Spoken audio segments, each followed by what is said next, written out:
ಜಡೆಯುಡುಕರ ಮಡಲೆಡೆಯೊಡೆಯೊಳ್ ಬಿಡದೆಡೆ ಇಡುವ ಕಡಲಿನ ತಡಿವಿಡಿದ ಉಡುಗಡಣದ ಪತಿಯೊಡಲೊಡಕಿನ ಕಡು ಹಿಮವು ಅಡಿಗಡಿಗಿಡದಡದ ಸಲ್ ಕುಡಿದು ಉರೆದಣ್ಣನೆದಣಿದು ಗುಡುಗುಡಿಸುವ ಕೋಪದ ಕಡು ಪೊಡೆಗಿಡೆ ಶಾಂತಿಯ ಮಡುವೆನಿಸುವ ನಡುಗಣ್ಣಿನ ಕುಡಿ ಬೆಳಗಿಂದೆ ಎಡೆವಿಡಿದೊಪ್ಪುವ ನಗೆ ಮೊಗದೊಡೆಯಂ ಗುರು ಹಂಪೆಯ ಮೃಡನ್ ಎಮ್ಮಂ ರಕ್ಷಿಸುಗೆ.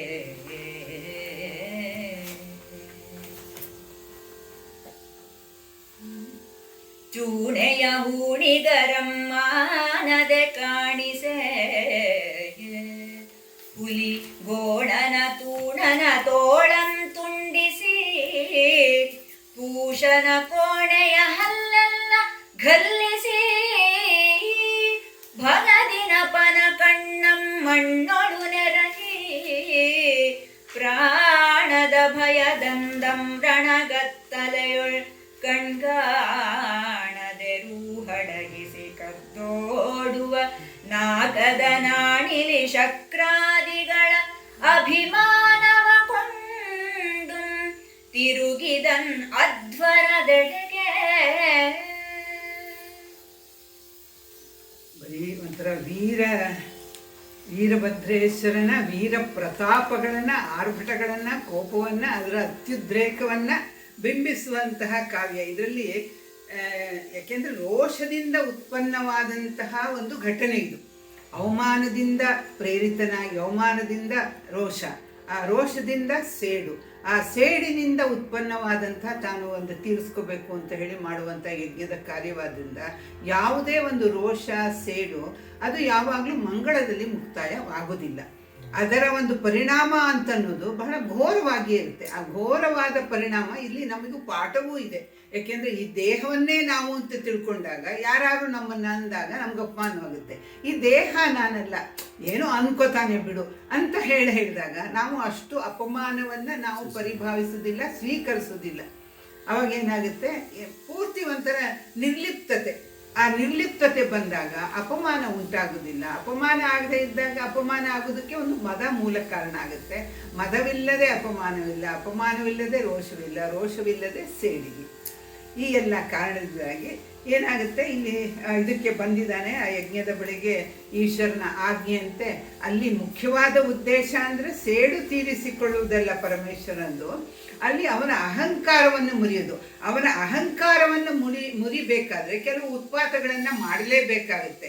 ಅದರಿಂದ ಇಲ್ಲಿ ಕವಿ ಹೇಳ್ತಾನೆ, ಚೂಣೆಯ ಹೂಣಿಗರಂ ಮಾನದೆ ಕಾಣಿಸಿ ಹುಲಿ ಗೋಣನ ತೂಣನ ತೋಳಂ ತುಂಡಿಸಿ ಪೂಷನ ಕೋಣೆಯ ಹಲ್ಲೆಲ್ಲ ಗಲ್ಲಿಸಿ ಅಂತ ಹೇಳಿ.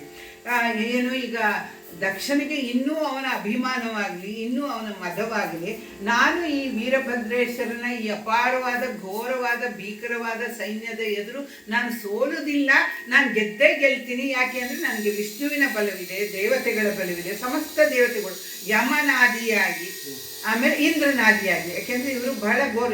ಇಂದ್ರ ದೇವತೆಗಳ ರಾಜ, ಯಮ ಮೃತ್ಯುವಿನ ರಾಜ.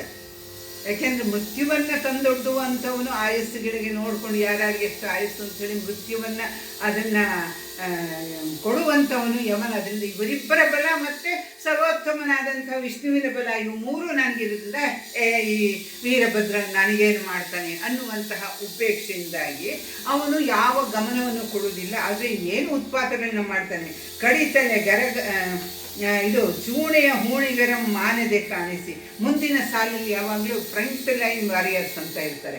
ಆ ಫ್ರಂಟ್ ಲೈನ್ ವಾರಿಯರ್ಸ್ ಸಾಧಾರಣವಾಗಿ, ಯಾಕೆಂದರೆ ರಾಜನಾದವನು ಯುದ್ಧವನ್ನು ಮಾಡುವಾಗ ತಾನೇ ಮುಂದಕ್ಕೆ ನಿಲ್ಲುವುದಕ್ಕಿಂತ ಸಾಧಾರಣವಾಗಿ ಮೊದಲು ಯಾರು ವೀಕ್ ಇರ್ತಾರೆ ಅವ್ರನ್ನ ಒಂಥರ ಆ ಥರದಲ್ಲಿ ಇದು ಮಾಡಿಬಿಟ್ಟು ಆಮೇಲೆ ಈ ಶತ್ರುವಿನ ಬಲವನ್ನು ನೋಡಿಕೊಂಡು, ಬಲಾಬಲಗಳನ್ನು ನೋಡಿಕೊಂಡು, ಆಮೇಲೆ ಅದಕ್ಕೆ ತಕ್ಕ ಹಾಗೆ ಯಾವ ರೀತಿ ಯಾರನ್ನು ಕಳಿಸಬೇಕು, ಯಾವ ರೀತಿ ಪ್ರಬಲವಾದ ವಿರೋಧವನ್ನು ಒಡ್ಡಬಹುದು ಅನ್ನೋದನ್ನೆಲ್ಲ ಅದು ಆ ಕ್ಷಣದಲ್ಲಿ ಚಿಂತನೆ ಮಾಡಬೇಕಾಗ್ತಿದ್ದಿಲ್ಲ.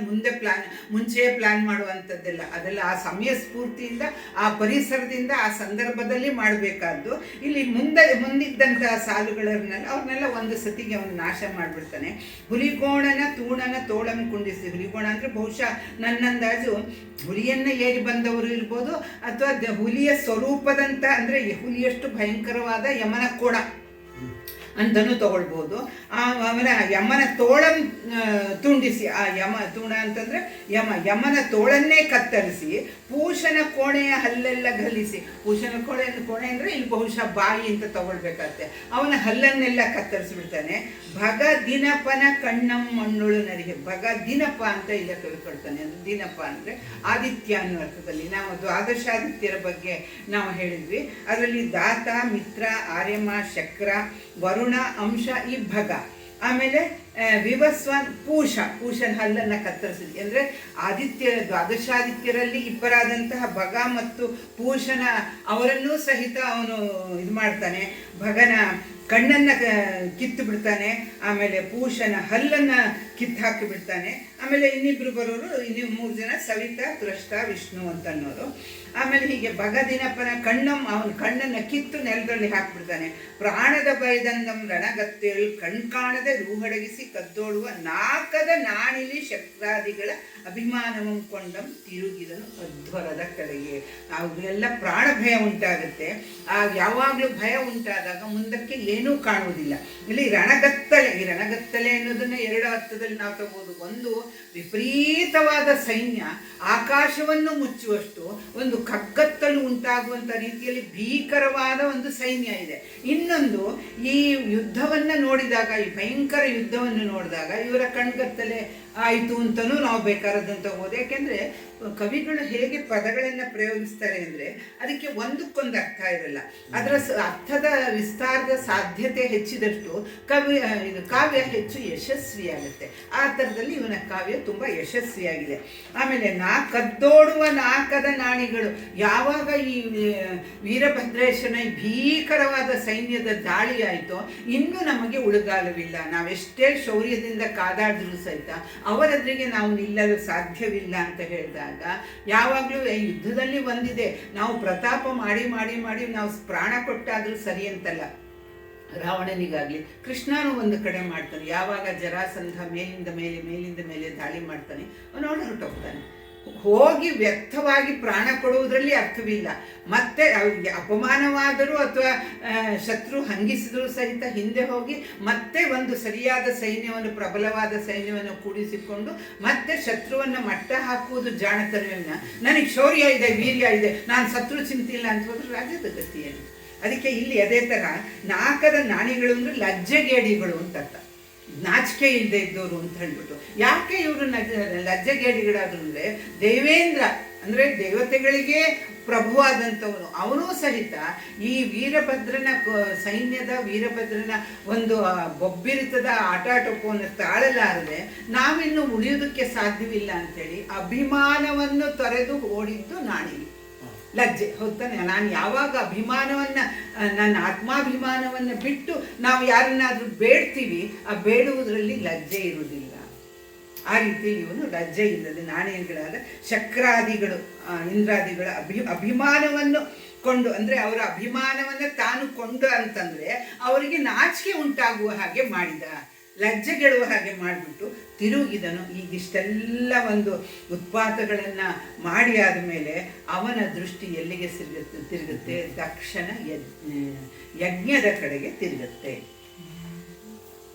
ಕಡುಪಿಂದೊಬ್ಬಂ ಹರಿತಂದು ಎಲೆ ಪಾತಕ ಸುಡು ಸುಡು ಯಾಗಂಬೆಂದತ್ತು ಅಗ್ಗದ ಯಜ್ಞ ಶಿರಂ ಕೆಡಹಿತು ಕಾಲನ ಕೋಳ್ ಕಡಿ ಒಡೆಯಿತು ಪೂಷನ ಹಲ್ಲುಡಿಯಿತು ಭಗಲೋಚನವು ಒಡೆಯಿತು ಸುರರೆಲ್ಲ ಮಡಿದರು ಮಿಕ್ಕರು ಹುಲು ಬಿಡಿಯುತ್ತ ಇನ್ನೇ ಬಂದನ್ ಅನುವಾಗು ಎಂದೊಡೆ ಝಂಕಿಸಿ ಹೋಮಂ ನಡೆಯಲಿ ಒಂದೊಡೆ ಕೈದೋರುವೆನ್ ಎಂದಂ ಖಳನು. ಥರ ದೇವತೆಗಳ ಆ ಗುಂಪಿನಿಗೆ ಅಲ್ಲಿ ಅವರ ಸೈನ್ಯಕ್ಕೆ ಮಾಡಬಾರದ ಅನಾಹುತವನ್ನೆಲ್ಲ ಮಾಡಿ ಊಹಿಸಲು ಸಾಧ್ಯವಾಗದಂತೆ ಎಲ್ಲವನ್ನು ಮಾಡಿ ಒಟ್ಟಿನಲ್ಲೇನು ದಕ್ಷನ ಯಜ್ಞವನ್ನು ಸಮರ್ಥಿಸಲು ಬಂದಂಥವರಿಗೆಲ್ಲ ಆ ದಕ್ಷನ ಯಜ್ಞದ ಸಮರ್ಥನೆ ಅಂತಂದರೆ ಇಲ್ಲಿ ಶಿವನ ವಿರುದ್ಧವಾಗಿ ಅದು ನಡೆಯಬಾರದಿತ್ತು.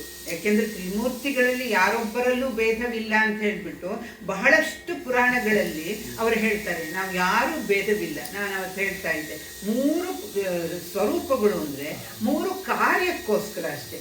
ಸೃಷ್ಟಿಯನ್ನು ಮಾಡುವಾಗ ಒಂದು ದಿವ್ಯ ಶಕ್ತಿ, ನಿಜ ವೇದಗಳಿದ್ರಲ್ಲಿ ಹೇಳುವುದು ಅಂದರೆ ಪರಾಶಕ್ತಿ, ದಿವ್ಯ ಶಕ್ತಿ, ಪರಬ್ರಹ್ಮ ಅಂತ ಹೇಳ್ತಾರೆ. ಅಂದರೆ ಅದು ಒಂದು ಶಕ್ತಿ ಅಷ್ಟೇ. ದೇವರು ಅಂತನ್ನುವುದು ಬಹುಶಃ ನಾವು ನಮ್ಮ ಕಲ್ಪನೆಯಿಂದ, ಯಾಕಂದರೆ ಮನುಷ್ಯನಿಗೆ ಒಂದು ಆಧಾರ ಬೇಕು. ನಾವು ನಿರ್ವಿಕಲ್ಪ, ನಿರಾಕಾರ, ನಿರ್ಗುಣ ಅಂದರೆ ನಮ್ಮ ಒಂದು ಈ ಮನುಷ್ಯ ಶರೀರದ ಕಲ್ಪನೆಗೆ ಹೊಂದಲಾರದಂಥದ್ದು. ಅದು ಬೇರೆಯವರಲ್ಲಿದೆ, ಬೇರೆ ಪ್ರಶ್ನೆ. ಮುಸ್ಲಿಮ್ಸಲ್ಲಿದೆ, ಅವರು ನಿರ್ಗುಣ ಅಂತ ಅವರಿಗೆ ಆಕಾರ ಕೊಟ್ಟಿಲ್ಲ. ಆಕಾರ ಕೊಟ್ಟರೆ ಅವರಿಗೆ ಬಹಳ ಸಿಟ್ಟು ಬರುತ್ತೆ. ಆದರೆ ನಮ್ಮಲ್ಲಿ ಇದು ಒಂದು ಮೆಟ್ಟಿಲು ಹತ್ತದ ಹಾಗೆ.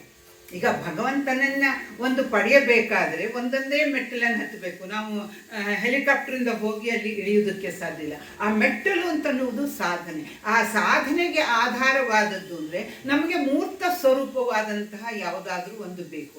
ಅದು ನಮ್ಮ ಮನಸ್ಸನ್ನು ಅಲ್ಲಿ ಒಂದು ಕೇಂದ್ರೀಕರಿಸುವುದಕ್ಕೋಸ್ಕರ. ಹಾಗೆ ನಾವು ಇದನ್ನು ಒಂದು ಆಧಾರವಾಗಿ ನಾವು ಪಡ್ಕೋತೀವಿ, ಮೂರ್ತಿ ಸ್ವರೂಪ. ಅದಕ್ಕೆ ನಮ್ಮ ಇದರಲ್ಲಿ ದೇವನೊಬ್ಬ ನಾಮ ಹಲವು ಅಂತ ಹೇಳ್ತೀವಿ.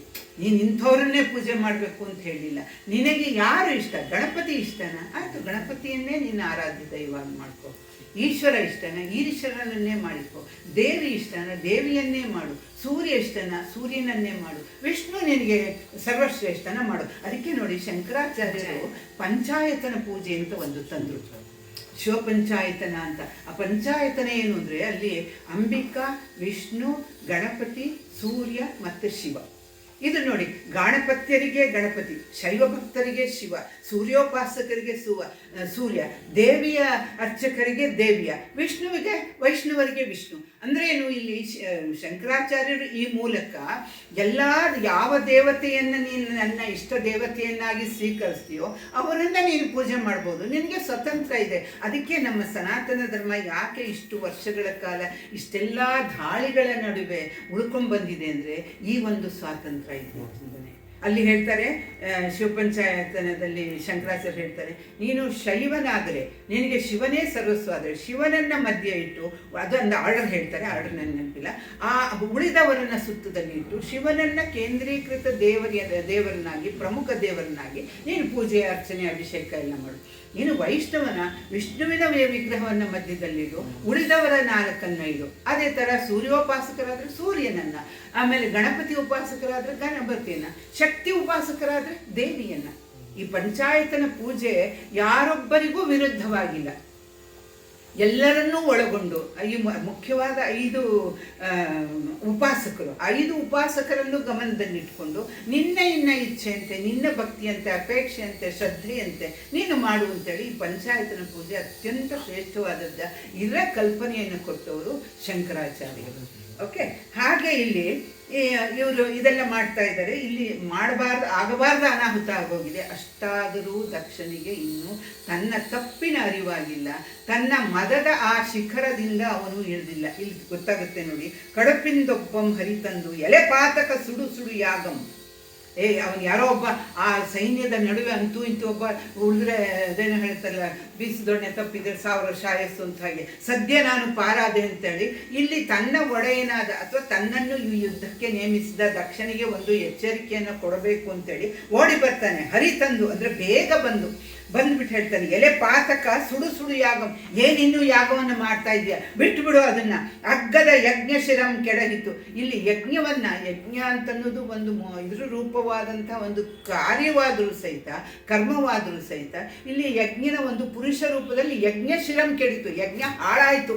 ಅಂದರೆ ಯಜ್ಞನನ್ನು ಪುರುಷ ರೂಪದಲ್ಲಿ ಇಲ್ಲಿ ಇದು ಮಾಡಿಬಿಟ್ಟು ಅವನನ್ನು ಕತ್ತರಿಸಿ ಹಾಕಿದ್ದಾನೆ ಅಂತನೋ ಅರ್ಥದಲ್ಲಿ ಶಿರಂ ಹೋಯಿತು. ಅಂದರೆ ಯಜ್ಞವನ್ನು ಪುರುಷ ರೂಪದಲ್ಲಿ ಯಜ್ಞ ಶಿರಂ ಕೆಡಹಿತು. ಯಮನ ಅವನ ಕಾಲು ಸಹಿತ ಕತ್ತರಿಸಿ ಹೋಯ್ತು. ಪೂಷನ ಹಲ್ಲು ಮುರಿಯಿತು. ಪೂಷನಿಗೆ ಹಲ್ಲೇ ಇಲ್ಲ ಈಗ. ಭಗನಿಗೆ ಕಣ್ಣಿಲ್ಲ, ಅವನ ಕಣ್ಣನ್ನು ಕಿತ್ತು ಹಾಕಿದ್ದಾನೆ. ಭಗಲೋಚನ ಒಡೆಯಿತು. ಸುರರೆಲ್ಲ ಮಡಿದರು. ದೇವತೆಗಳು ಹೆಚ್ಚು ಕಡಿಮೆ ಎಲ್ಲರೂ ಸತ್ತೋಗಿದ್ದಾರೆ. ಮಿಕ್ಕರು ಹುಲುವಿಡಿ ಇತ್ತು ಇನ್ನೇಂ ಬಂದು. ನೋಡಿ, ಹುಲುವಿಡಿ ಅಂತನ್ನೋದು ಬಹಳ ಒಂದು ಯುದ್ಧದಲ್ಲಿ ಬರುವಂತಹ ಒಂದು ವಿಶೇಷವಾದ ಪ್ರಯೋಗ. ಅಂದರೆ ನಮ್ಮಲ್ಲಿ ಏನು ಇಬ್ಬರ ನಡುವೆ ಯುದ್ಧ ಆಗ್ತಿರ್ಬೇಕಾದ್ರೆ ಯಾರಾದ್ರೂ ಒಬ್ಬ ಬಿಳಿ ಬಾವುಟವನ್ನು ಇಟ್ಕೊಂಡ್ರೆ ಶಾಂತಿಯ ಸೂಚಕವಾಗಿ ನಾವು ಯುದ್ಧವನ್ನು ನಿಲ್ಲಿಸೋಣ ಅಂತ, ಅಥವಾ ನಾನು ಯುದ್ಧಕ್ಕೆ ಸಮರ್ಥನಿಲ್ಲ ಶಾಂತಿ ಬಯಸೋಣ ಅಂತ. ಇದು ಆ ಬಿಳಿ ಬಾವುಟ ಅದ್ರ ಸೂಚಕವಾದರೆ, ಹಿಂದಿನ ಯುದ್ಧಗಳಲ್ಲಿ ಹುಲ್ಲನ್ನು ಬಾಯಲ್ಲಿ ಕಚ್ಚಿ ಹಿಡಿತಾ ಇದ್ರಂತೆ. ಹುಲ್ಲಿನ ಇದನ್ನು ಬಾಯಲ್ಲಿ ಕಚ್ಚಿ ಹಿಡಿದು ಬಂದಾಗ ಏನು ನೋಡಿ, ಅಲ್ಲಿ ಕಚ್ಚುವಾಗ ಆ ಬಾಯಿ ಅಗಲುವಾಗ ಅಲ್ಲಿ ಒಂದು ಹಲ್ಲಿಗಿಂಜಿರುವುದು ದೈನ್ಯತೆ ತರುತ್ತೆ.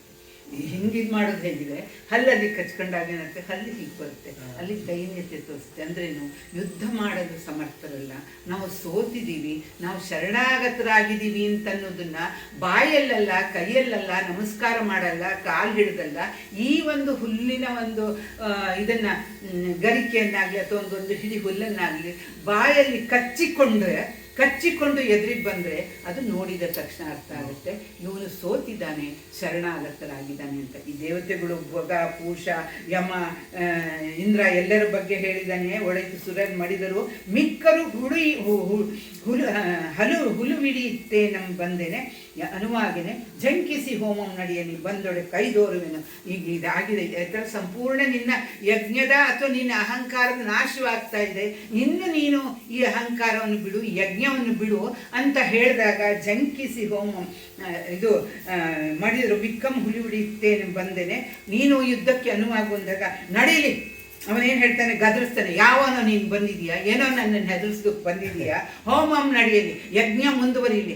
ಅದೇನಾದರೂ ನನ್ನ ಯಜ್ಞದ ಬಳಿಯ ತನಕ ಬಂದರೆ, ಯಜ್ಞ ಶಾಲೆಯ ತನಕ, ಯಜ್ಞದ ಹೋಮಕುಂಡದ ತನಕ ಬಂದರೆ ನಾನು ನೋಡ್ಕೋತೀನಿ ಅನ್ನುವ ಇನ್ನೂ ಅಹಂಕಾರದ ಮದದ ಶಿಖರದಿಂದ ದಕ್ಷ ಇಳಿದೆ. ಆ ಬಂದವನನ್ನೇ ತನ್ನ ಹಿತೈಷಿಯಾಗಿ ಬಂದ ಅದು ಇವನನ್ನು ಮತ್ತೊಬ್ಬ ಸೈನಿಕನನ್ನೇ ಅವನು ಗದರಿಸ್ತಾನೆ. ಹಿಡಿದಾಹುತಿಯಂ ತುತ್ತಿಡುವರು, ಕೆಂಡಗಳ ಮಡಕೆಯೊಳಗೆ ಬೇವರು, ಸುಕ್ಸ್ರುವೆಗಳನ್ ಆಹುತಿ ಕೊಡುವರು, ಮುನ್ನಳಿದ ಅಜ ಪಶುವಂ ಮರೆದು ಅಲ್ಲಿಯ ಗಡ್ಡದುಪಾದ್ಯರ ಕೊರಳ ಮಡಿದು ಕೆಡಹಿ ಗಂಟಲ ಗೊಡೆ ಮುರಿಯುವರು, ಅತಿ ಭಯ ಹೊಡೆದೊಂದೊಂದಮ್ಮು ಮಾಡುತ್ತಿರೆಯಿರೆ, ಮೀರಿದರ್ ಅಡಸಿದರ್ ಆಡಿದರ್ ಉರೆ ಕವಿದರು, ಒಬ್ಬಿಟ್ಟರು ಸುಟ್ಟರು ಮಖಶಾಲೆಯನು. ಆ ಒಂದು ಘಟ್ಟದಲ್ಲಿ ಏನಾದರೂ ದಕ್ಷ ಯಜ್ಞವನ್ನು ನಿಲ್ಲಿಸಿ ಬಂದು ವೀರಭದ್ರನಿಗೆ ಶರಣಾಗಿದ್ದಿದ್ದರೆ ಅದ್ರ ಚಿತ್ರ ಬೇರೆ ಆಗ್ತಿತ್ತು. ಆದರೆ ಇಲ್ಲೇನಾಗಿದೆ, ಅವನು ಶರಣಾಗುವುದಕ್ಕೆ ಇನ್ನೂ ಇಲ್ಲ. ಯಾಕೆಂದರೆ ಒಳಗಡೆ ಓವರ್ ಕಾನ್ಫಿಡೆನ್ಸ್ ಅಂತ ಹೇಳ್ತಾರಲ್ಲ, ಅದು ಅವನನ್ನು ಅತಿಯಾದ ಒಂದು ಆತ್ಮಾಭಿಮಾನ, ತನಗೆ ಸಲ್ಲದ ಅಥವಾ ತನ್ನಲ್ಲಿ ಇಲ್ಲದ ಒಂದು ತನ್ನ ಸಾಮರ್ಥ್ಯದ ಬಗೆಗಿಂದ ಒಣ ಅಭಿಮಾನದಿಂದ ಬಂದರೆ ಬರಲಿ ಬಿಡು, ನಾನು ನೋಡ್ಕೋತೀನಿ, ಆದರೆ ಯಜ್ಞ ನಿಲ್ಲುದು ಬೇಡ ಅಂತ ಹೇಳಿದಾಗ ಅವ್ರೇನು ಮಾಡ್ತಾರೆ, ವೀರಭದ್ರನ ಹಿಡಿದಾಹುತಿಯಂ ತುತ್ತಿಡುವರು, ಆಹುತಿಯನ್ನು ತಾವೇ ಇದು ಮಾಡ್ತಾರೆ, ಕೆಂಡಗಳನ್ನು ಆ ಮಡಕೆಯೊಳಗೆ, ಅಲ್ಲಿ ಯಜ್ಞದ ಇದ್ರನ್ನ ಅಲ್ಲಿದ್ದಂಥ ಮಡಕೆಯೊಳಗೆ ಹಾಕ್ತಾರೆ, ಸುಕ್ಸ್ರುವೆಗಳನ್ನು ಆಹುತಿ ಕೊಡುವರು. ಯಜ್ಞದ ಸಂದರ್ಭದಲ್ಲಿ ಆ ಯಜ್ಞದ ಪರಿಕರಗಳ ಪೈಕಿ ಸಮಿತ್ತು ಅಂತ ಹೇಳ್ತಾರೆ, ಯಜ್ಞ ಕುಂಡ ಅಂತ ಹೇಳ್ತಾರೆ. ಆ ಸಮಿತ್ತು ಅಂದರೆ ಅರಳಿ, ಆಲ, ಆಮೇಲೆ ಕಡ್ಡಿಗಳನ್ನು, ಅವುಗಳ ಕಡ್ಡಿಗಳನ್ನು ಇದರಲ್ಲಿ ಉಪಯೋಗಿಸ್ತಾರೆ, ಅದಕ್ಕೆ ಸಮಿತ್ತು ಅಂತ ಹೇಳ್ತಾರೆ. ಇನ್ನು ಸುಕ್ಸ್ರುವ ಅಂತಂದರೆ ದೇವಿಯನ್ನು ಇದಕ್ಕೆ ಕೆಲವಕ್ಕೆ ಆಹುತಿಯನ್ನು ಅಥವಾ ಅಜ್ಯವನ್ನು ಸುರಿಯುವಾಗ ಸ್ವಲ್ಪ ಚೂಪಾದ ಈ ಗಾತ್ರದಲ್ಲಿರುವಂಥದ್ದು, ಅಂದರೆ ಒಂದು ಭಾಗದಲ್ಲಿ ಸ್ವಲ್ಪ ಚೂಪಾದಿರುವಂಥ ಯಜ್ಞದಲ್ಲಿ ತುಪ್ಪವನ್ನು ಸುರಿಯುವ ಸೌಟೋ ಚಮಚವೋ ನೀವೇನು ಹೇಳ್ತೀರೋ ಅದು ಸುಕ್ ಅನ್ನೋದು. ಸ್ರುವ ಅಂದರೆ ಅದು ಸ್ವಲ್ಪ ಗುಂಡಗಿರುತ್ತೆ, ಸ್ವಲ್ಪ ಓವಲ್ ಶೇಪ್ ಇರುತ್ತೆ, ನಾ ತುಂಬ ಗುಂಡಗೆ ಅಂತಲ್ಲ, ಆ ಸೃಕ್ಕಿಗೆ ಒಂದು ಚೂರು ಚೂಪಾಗಿ ಹೀಗಿರುತ್ತೆ. ಇವುಗಳನ್ನು ಸೃವಗಳು ಅಂತ ಹೇಳ್ತಾರೆ. ಅದನ್ನು ಇಂತಿಂಥ ಆಹುತಿಗೆ ಇಂತಿಂಥದ್ದು ಸೃಕ್ ಕೆಲವಕ್ಕೆ ಉಪಯೋಗಿಸ್ಬೇಕು, ಸ್ರುವ ಕೆಲವು ಉಪಯೋಗಿಸ್ಬೇಕು ಅಂತಿರುವಾಗ ಅದನ್ನೂ ಸಹಿತ ಸೃವೆಗಳನ್ನು ಆಹುತಿಗಳು ಅಲ್ಲಿದ್ದಂಥ, ಯಾಕೆಂದರೆ ಬೇಕಾದಷ್ಟು ಜನ ಋತ್ವಿಗರು, ಅದೇನು ಮನೆಯಲ್ಲಿ ಮಾಡುವಂಥ ಒಂದು ಸಣ್ಣ ಹೋಮ ಯಾರೋ ಒಬ್ಬರು ಹಾಕ್ತಾರೆ ಅಂತಲ್ಲ, ವಿಪರೀತವಾದಂಥ ಯೋಜನಾದಷ್ಟು ಆಗದಂತಹ ಯಜ್ಞಶಾಲೆಯಲ್ಲಿ ಬೇಕಾದಷ್ಟು ಜನ ಈ ಇದನ್ನು ಅಜ್ಯವನ್ನು ಸುರಿತಾ ಇದ್ರು. ಹಾಗಾಗಿ ಬೇಕಾದಷ್ಟು ಜನ ಅಜ್ಯವನ್ನು ಸುರಿಯುವಾಗ ಅಗಣಿತ ಸಂಖ್ಯೆಯ ಸುಕ್ಸ್ರುವಗಳಿದ್ವು. ಆ ಯಜ್ಞದ ಹವಿಸ್ಸನ್ನು ಸುರಿಯುವಂಥ ಆ ಮರದ ಖದಿರ ಮರ ಅಂತ ಹೇಳ್ತಾರೆ, ಆ ಖದಿರ ಮರದಲ್ಲಿ ಇದನ್ನು ಮಾಡ್ತಾರಂತೆ. ಯಾಕೆಂದ್ರೆ ಪ್ರತಿಯೊಂದಕ್ಕೂ ಯಾವುದೋ ಒಂದು ವಿಶಿಷ್ಟವಾದಂತಹ ಅದಕ್ಕೆ ನಿಯಮಿತವಾದಂತಹ ಕೆಲವು ಸಾಧನಗಳು ಅಥವಾ ಮೂಲ ವಸ್ತುಗಳಿರ್ತವೆ. ಅದರಲ್ಲಿ ಖದಿರ ಮರದಿಂದ ಮಾಡುವಂಥದ್ದು ಇದು ಅಂತ ಹೇಳ್ತಾರೆ.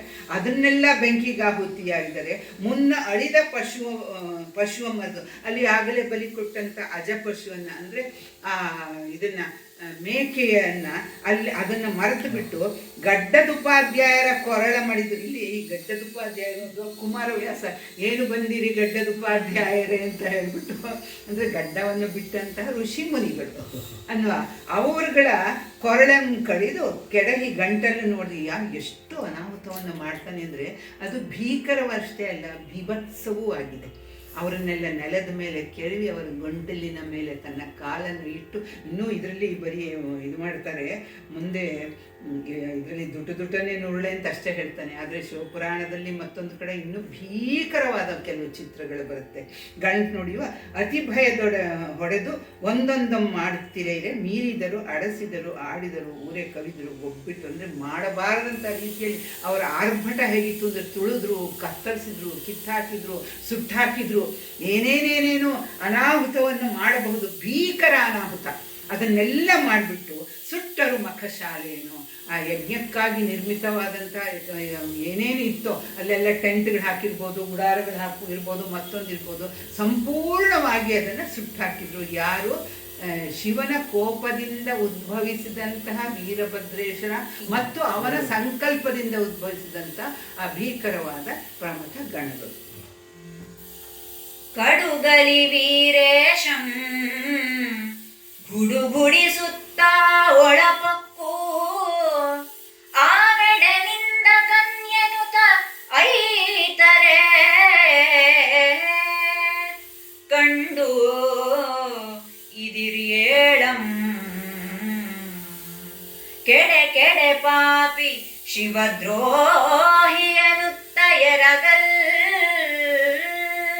ತಲೆ ದುಟು ದುಟು ದುಟು ನುರುಳೆ ದುಡುಂ ಮನೆ ಬೀಳಲ್ ಮುಂಡಂ ಬಾಯ್ಸವಿಗಾಪಿಸಿ ನಡೆ ತಂದು ಆ ಹೋಮದ ಕುಂಡದ ಕೆಂಡದ ನಡು ನಡುವಗ್ನಿಯ ಬಗೆದು ಅನಲನ ನಾಲಗೆ ಏಳಂ ಕಿತ್ತಂ ರಿಪುದಲ್ಲಣನು.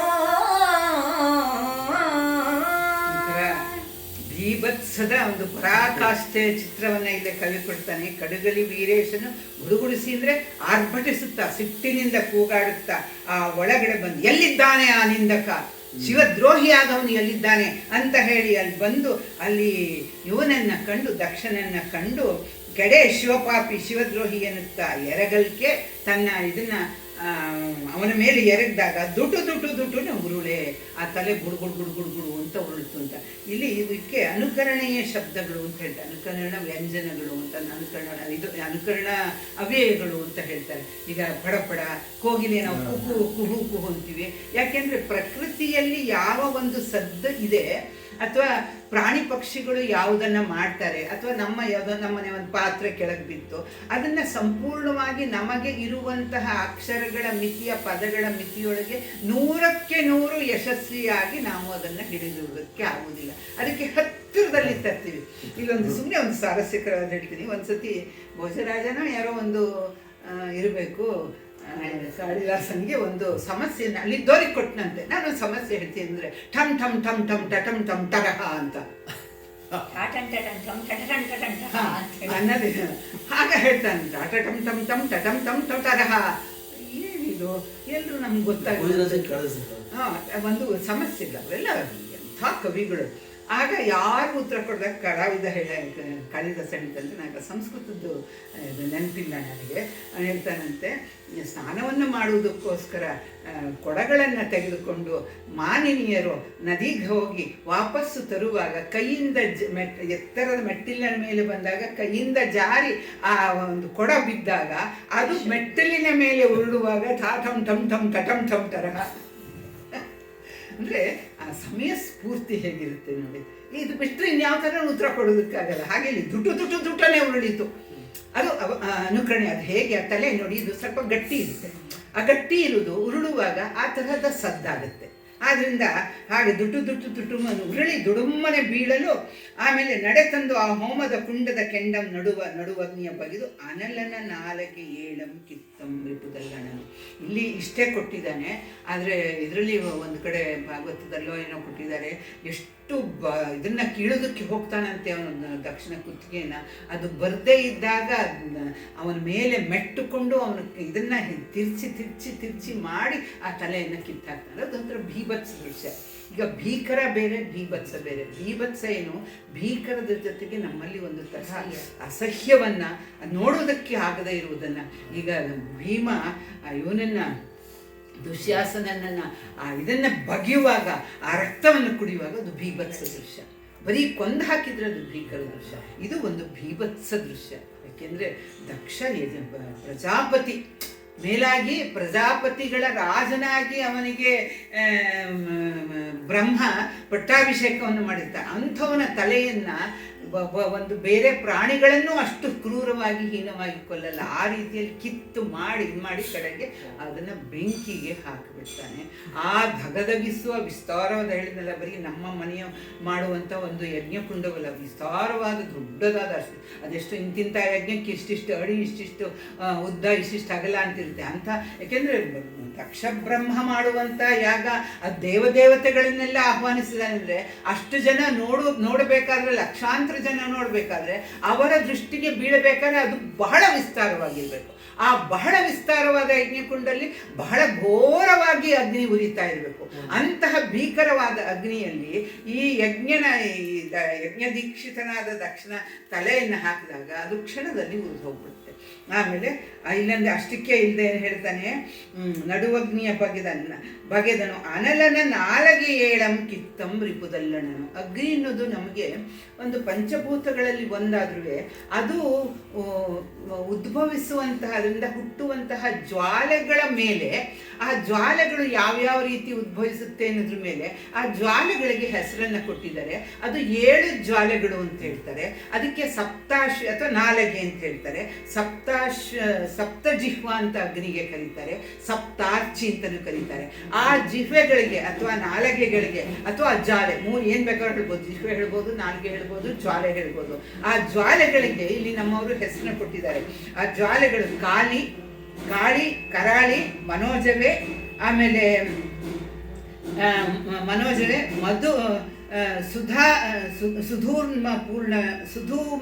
ಸುಧೂರ್ಮವರ್ಣೆ, ಸುಲೋಹಿತೆ, ಉಗ್ರೆ, ಪ್ರದೀಪ್ತೆ. ಇವುಗಳಿಗೆ ಕೊಟ್ಟಿರೋದು. ಕೆಲವು ಸಣ್ಣಗಿರುತ್ತೆ, ಕೆಲವು ತುಂಬ ಧಗ ಅಂತ ಆಕಾಶ ತನಕ ಹೋಗುವಂಥದ್ದು. ಅವುಗಳಂದ್ರೆ ಜ್ವಾಲೆಯನ್ನು ನೋಡೋದಕ್ಕೂ ತುಂಬ ಚೆನ್ನಾಗಿ ಇವುಗಳ ಈ ಜ್ವಾಲೆಗಳಿಗೆ ಹೆಸರು ಇದು: ಕಾಳಿ, ಕರಾಳಿ, ಮನೋಜವೇ, ಸುಧೂಮ್ರವರ್ಣೆ, ಸುಲೋಹಿತೆ, ಉಗ್ರೆ, ಪ್ರದೀಪ್ತೆ. ಆ ಜ್ವಾಲೆಗಳಿಗೆ ಅಂದರೆ ಅಗ್ನಿಯ, ನಮ್ಮ ಮನೆಯಲ್ಲಿ ಇದು ಮಾಡೋದಲ್ಲ, ತುಂಬ ದೊಡ್ಡದಾದ ಯಜ್ಞವನ್ನು ಮಾಡಿದಾಗ ಅದು ಯಾವ ಧಗ ಅಂತ ಬೇರೆ ಬೇರೆ ದಿಕ್ಕಲ್ಲಿ ನೀನು ಅಜ್ಯವನ್ನು ಹಾಕಿದಷ್ಟು, ಅದಕ್ಕೆ ಸಮಿತ್ತನ್ನು ಹಾಕಿದಷ್ಟು ಅದರದ್ದು ಜ್ವಾಲೆ ಭೀಕರವಾಗ್ತಾ ಹೋಗುತ್ತೆ, ವೈವಿಧ್ಯಮಯತೆ. ಆ ವೈವಿಧ್ಯಮಯವಾದ ಜ್ವಾಲೆಗಳಿಗೆ ಕೊಟ್ಟಿರುವಂಥ ಹೆಸರು. ಅದನ್ನು ಅಗ್ನಿ ಜಿಹ್ವೆ, ನಾಲಿಗೆ ಅಂದರೆ ಆ ನಾಲಿಗೆಗಳ ಮೂಲಕವಾಗಿ ಅವನು ಹವಿಸ್ಸನ್ನು ನಾವು ಊಟ ಮಾಡೋದು ಅಥವಾ ತಿಂಡಿ ತಿಂದು ನಾಲಿಗೆ ಮೂಲಕವಾಗಿದ್ದಾನೆ. ನಾಲಿಗೆ ಹಾಗೆ ಅಗ್ನಿಗೆ 7 ಜ್ವಾಲೆಗಳಿವೆ. ಆ 7 ಜ್ವಾಲೆಗಳ ಹೆಸರು. ಆ 7 ಜ್ವಾಲೆಗಳನ್ನ ಕಿತ್ತಾಕಿದ್ನಂತೆ ಇವನ ಕವಿಯ ಕಲ್ಪನೆಯನ್ನ ನೋಡಿ. ಆ ಜ್ವಾಲೆಯನ್ನ ಹೇಗೆ ಕಿತ್ತಾಕ ಬಾಯಿ ಸವಿಗಾಪಿಸಿ ಅಂತಂದ್ರೆ ನನಗಿದು ಸರಿಯಾಗಿ ನನಗೆ ಸಿಕ್ಕಲಿಲ್ಲ ಅಂತ ಕಾಣುತ್ತೆ. ಒಂದು ನಿಮಿಷ ನೋಡ್ತೀನಿ. 46 ಇಲ್ಲ ಇಲ್ಲೇನು ಅಲ್ಲದೆ ಅಷ್ಟೇ ಕೊಟ್ಟಿರೋದು ಕಡುಗಲಿ ಬಿಡುಗೊಳಿಸ್ತಾ ಒಂದು ಯಜ್ಞೇಶನ ಕುಳಿತಿರೋ ದಕ್ಷಿಣ ತಡೆದು ಕೈ ಖಡ್ಗದಿಂದ ಕತ್ತರಿಸಿ ಶಿವದ್ರೋಹಿಯಾದ ನಿನಗೆ ಇದು ತಕ್ಕ ಪ್ರಾಯಶ್ಚಿತ್ತವೆಂದು ಅವನ ತಲೆಯನ್ನು ಅಗ್ನಿಕುಂಡದಲ್ಲಿ ಹಾಕಿಬಿಟ್ಟನು. ಈ ಬಾಯಿ ಸವಿಗಾಪಿಸಿ ಅನ್ನೋದು ಸಾರಿ ನನಗೆ ಆಯ್ತಾ, ನಾನು ತುಂಬ ಹುಡುಕಿದೆ, ನನಗೆ ಸಿಗಲಿಲ್ಲ. ಹಾಗೆ ರಿಪುದಲ್ಲಣ, ಹಾಂ ನನಗೂ ಆ ಕುತೂಹಲ ಇದೆ, ಅದು ನನಗೆ ಸಿಗಲಿಲ್ಲ. ರಿಪುದಲ್ಲಣ ಅಂದರೆ ಶತ್ರುಗಳಿಗೆ ಒಂದು ತಲ್ಲಣವನ್ನು ಉಂಟು ಮಾಡುವಂಥವನು ಅನ್ನೋ ರೀತಿಯಲ್ಲಿ ಆ 7 ನಾಲಿಗೆಯನ್ನು ಕಿತ್ತಾಕ್ತಾನೆ.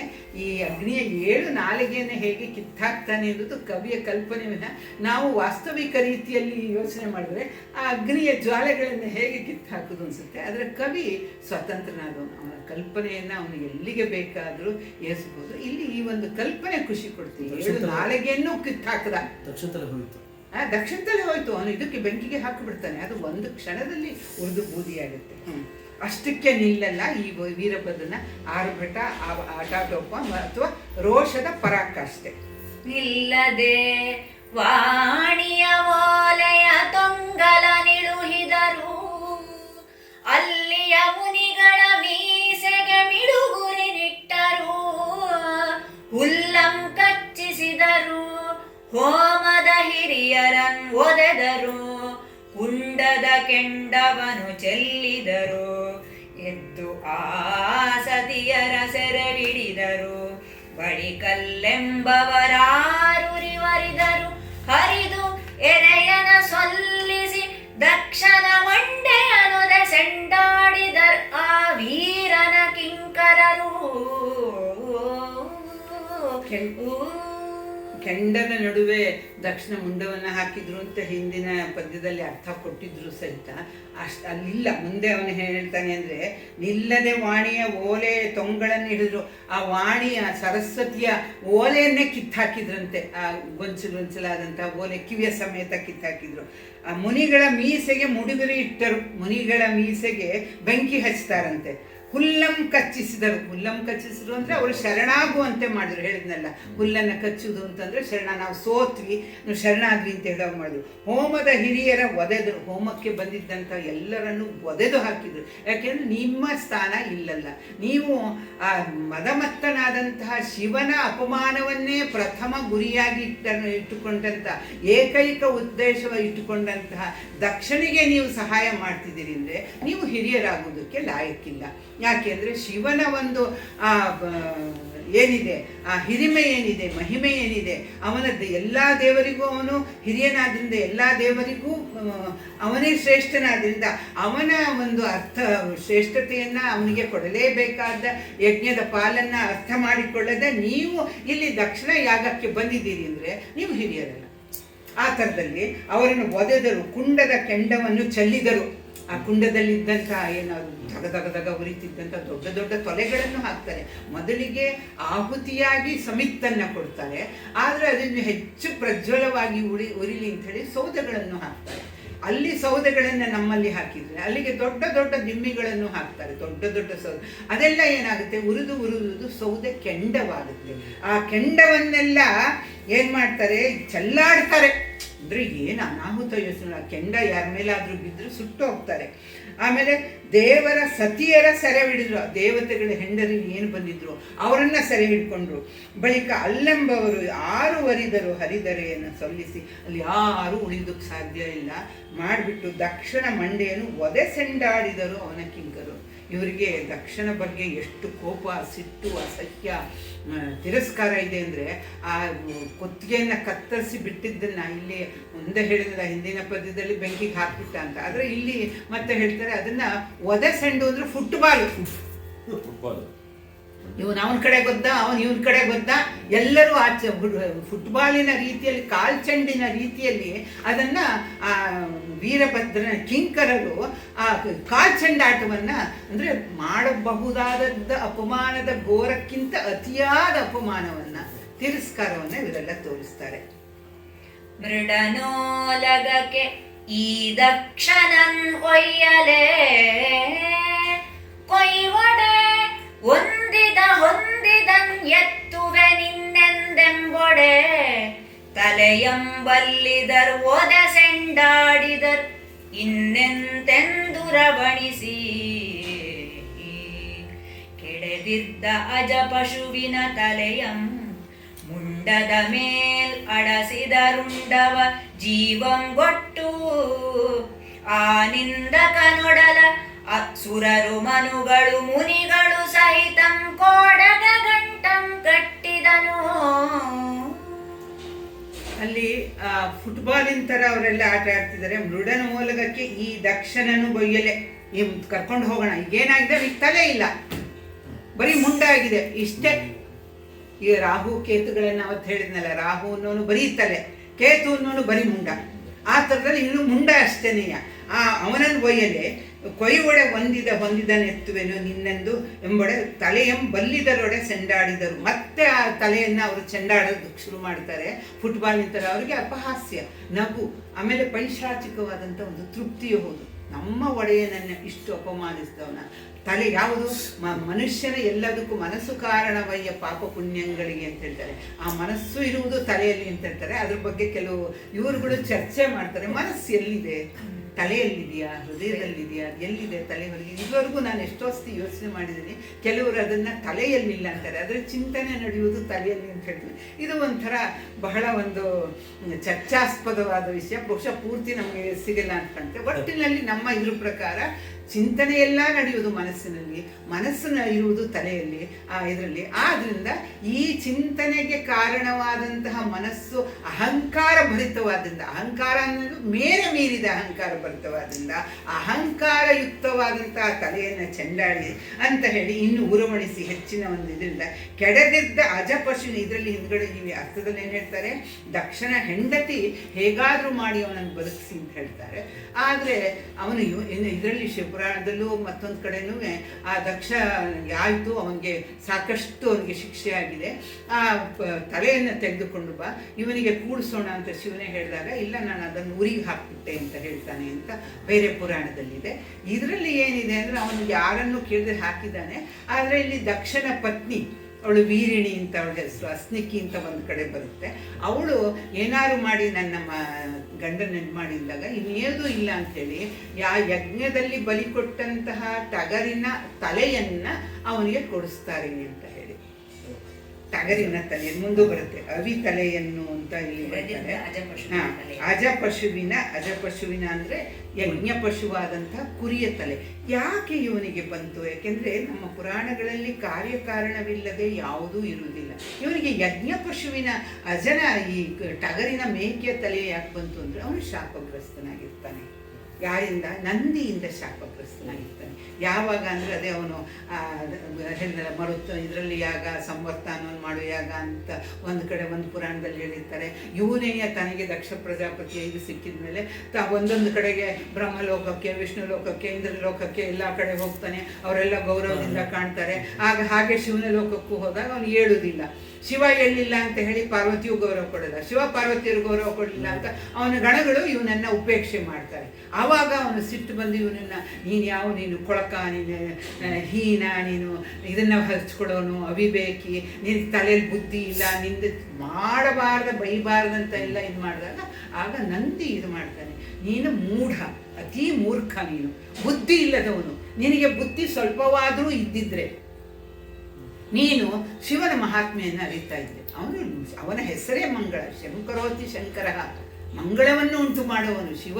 ನಮ್ಮಲ್ಲಿ ಇದರಲ್ಲಿ ಹಾಕ್ತಿದ್ರಲ್ಲ ಎಂಥದ್ದು ಶಿವಂ, ಅದೇನದು ನಮ್ಮ ಇದರಲ್ಲಿ ಇತ್ತಲ್ಲ, ಸತ್ಯಂ ಶಿವಂ ಸುಂದರಂ, ಸತ್ಯವಾದದ್ದು ಶಿವವಾದದ್ದು ಅಂದರೆ ಆ ಶಿವ ಅನ್ನೋ ಹೆಸರನ್ನ ಇವರೆಲ್ಲ ತಗೊಂಡು ಅದನ್ನು ತೆಗೆಸ್ಬಿಟ್ರು. ಆದರೆ ಶಿವ ಅನ್ನೋದಕ್ಕೆ ಇರುವ ಹಲವಾರು ಅರ್ಥಗಳಲ್ಲಿ ಮಂಗಳ ಅಂತಂದು, ಸತ್ಯವಾಗಲಿ, ಮಂಗಳವಾಗಲಿ, ಸುಂದರವಿರಲಿ ಅನ್ನೋದು ಒಂದು ಜಗತ್ತಿಗೆ ಒಂದು ನಾವು ಮಾಡುವಂತಹ ಒಂದು ಸುಂದರವಾದ ಒಂದು ಆರೈಕೆ. ಅದು ಸತ್ಯಂ ಶಿವಂ ಸುಂದರಂ ಅಂತನ್ನೋದು. ಆದರೆ ಶಿವ ಅಂತನ್ನೋದನ್ನ ಇದು ಮಾಡ್ತಾರೆ. ಹಾಗೆ ಅವನ ಹೆಸರೇ ಮಂಗಳಕರವಾದದ್ದು. ಇವನ ಹೆಸರಿನಲ್ಲೇ ಮಂಗಳವಿರುವಾಗ, ಅವನ ಹೆಸರನ್ನು ಉಚ್ಚರಿಸಿದರೆ ಮಂಗಳವಾಗುವಾಗ ಅಮಂಗಳ ಎಲ್ಲಿದ್ದು ಅಂತೇಳಿ ಇದೆಲ್ಲ ಕಾರಣವಾದದ್ದು ನಿನ್ನ ಅಹಂಕಾರ ಮತ್ತವಾದಂಥ ಬುದ್ಧಿಗೇಡಿ ತಲೆ.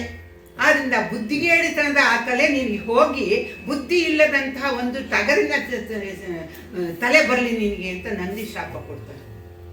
ಹಾಗಾಗಿ ಇವನಿಗೆ ಆ ಶಾಪದ ಕಾರಣವಾಗಿ ಇವನಿಗೆ ಈ ಅಜಪಶುವಿನ ತಲೆ ಬರುತ್ತೆ. ಆಮೇಲೆ ರುಂಡವ ಜೀವಗೊಟ್ಟಾನಿಂದ ಒಡಲ ಅಸುರರು ಮನುಗಳು ಮುನಿಗಳು ಸಹಿತ.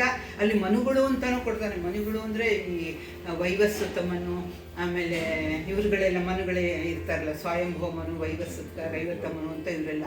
ಆ ಮನುಗಳು ಸಹಿತ ಇಲ್ಲಿ ಭಾಗವಹಿಸಿದ್ರು ಅನ್ನುವ ಸೂಚನೆಯಾಗಿ ಮನುಗಳು ಅಂತ ಹೇಳ್ತಾನೆ. ಅವರೆಲ್ಲರನ್ನು ಮುನಿಗಳನ್ನು ಸಹಿತ ಕೋಡಗ ಗಂಟಂ ಗಟ್ಟಿದನು ಅಂದರೆ ಹೆಡೆತಲೆ ಕಟ್ಟು ಹಾಕುದು ಅಂತ, ಕೈ ಕಾಲು ಎಲ್ಲ ಅದನ್ನು ಸೇರಿಸಿ ಒಂದು ಕಟ್ಟು ಹಾಕ್ಕೊಂಡು ಅವರನ್ನು ತಗೊಂಡು ಹೋಗ್ತಾರೆ. ಅಂದರೆ ಅಷ್ಟು ಒಂದು ಅನಾಹುತವನ್ನು ಉಂಟು ಮಾಡ್ತಾನೆ. ಶಿವನ ಹಣೆಗಣ್ಣಿಂದ ಅಗ್ನಿ ನೇತ್ರದಿಂದ ಉದ್ಭವಿಸಿದಂಥ ವೀರಭದ್ರ. ಬಹುಶಃ ಶಿವನೂ ಇಷ್ಟೊಂದು ಇದನ್ನು ಉಂಟು ಮಾಡಲಿ ಅವನ ಅಪೇಕ್ಷೆ ಏನಿರಲಿಲ್ಲ.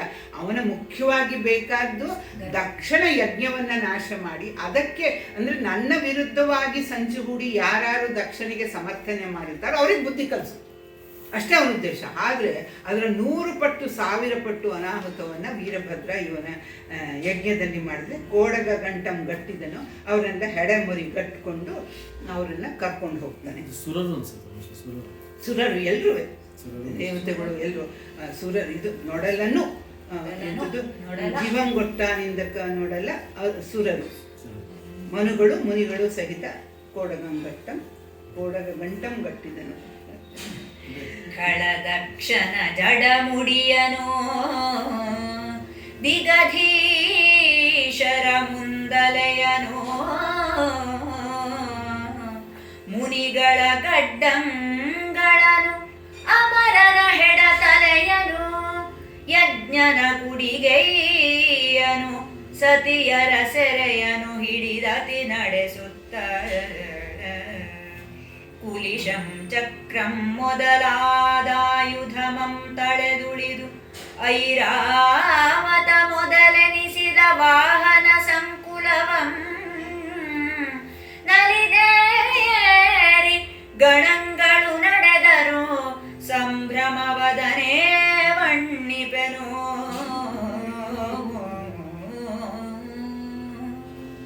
ಕಳದಕ್ಷನ ಜಡಮುಡಿ ಅಂತ, ಜಡ ಅಂದರೆ ಒಂದು ಥರ ಜಡಭ್ರತ ಅಂತ ಹೇಳ್ತಾರೆ. ಯಾವ ಬುದ್ಧಿ ಇಲ್ಲದೆ ಇರುವಂತಹ, ಏನೂ ಪ್ರತಿಕ್ರಿಯೆ ತೋರದೆ ಇರುವಂತಹ ಒಂದು ಇದು.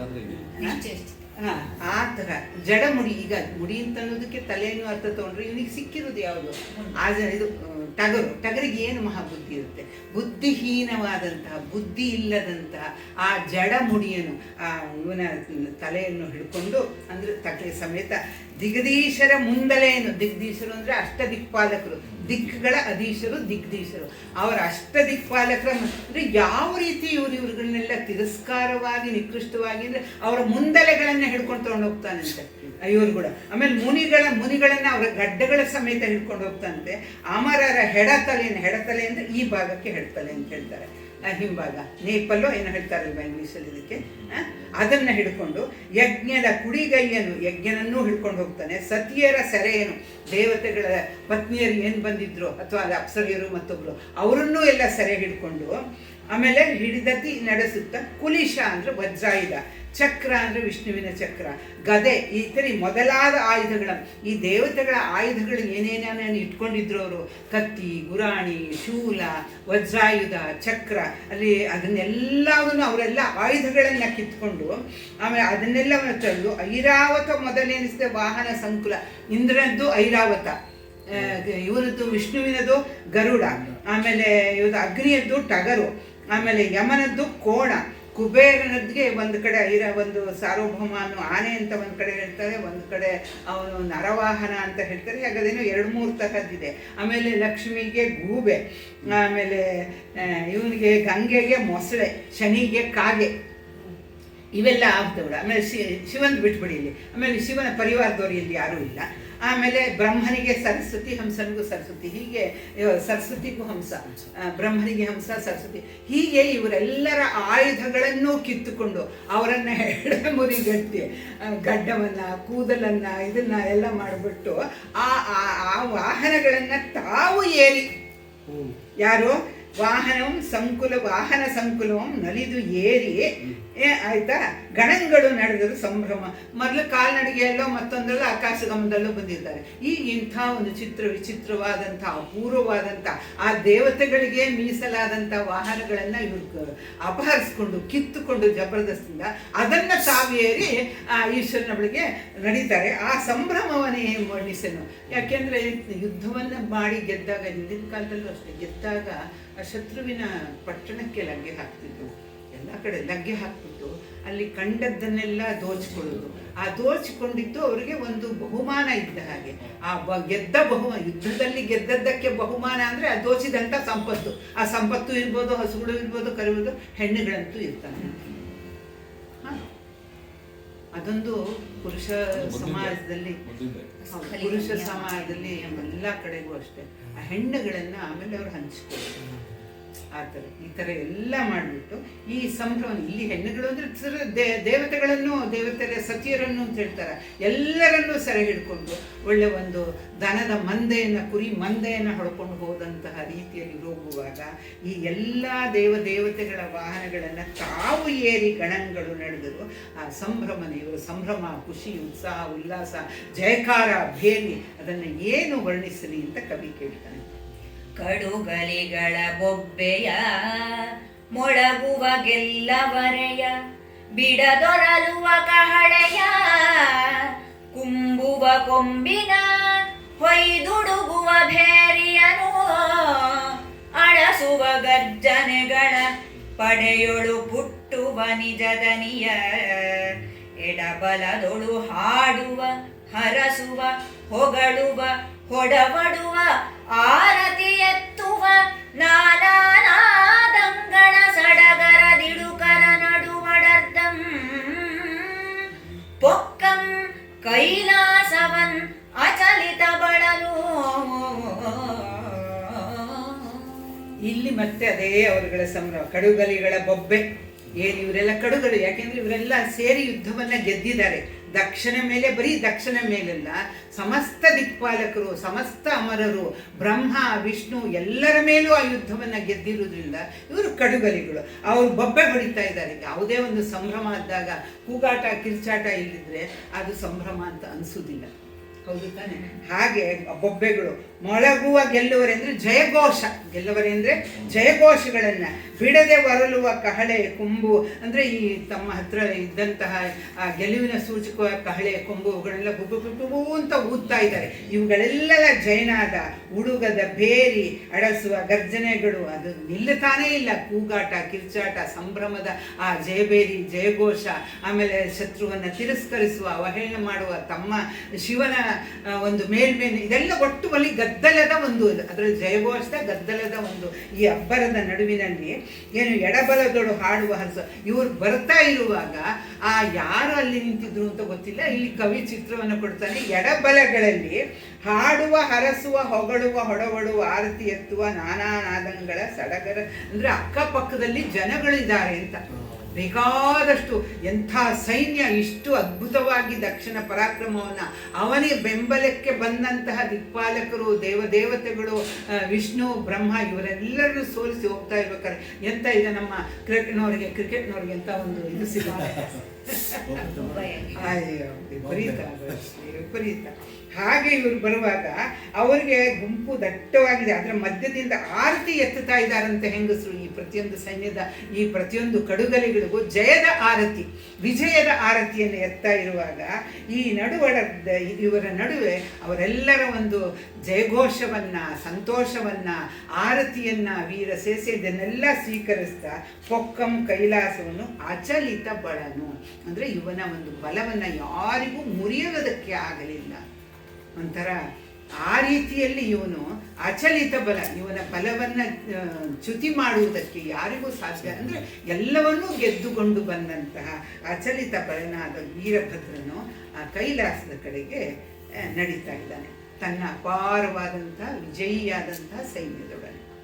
ಅರರೆ ಮಝಬಾಪು ಅಪ್ರತಿಮ ಬಣಾಧಿಕನೇ ಉರುಪಟು ಭಟ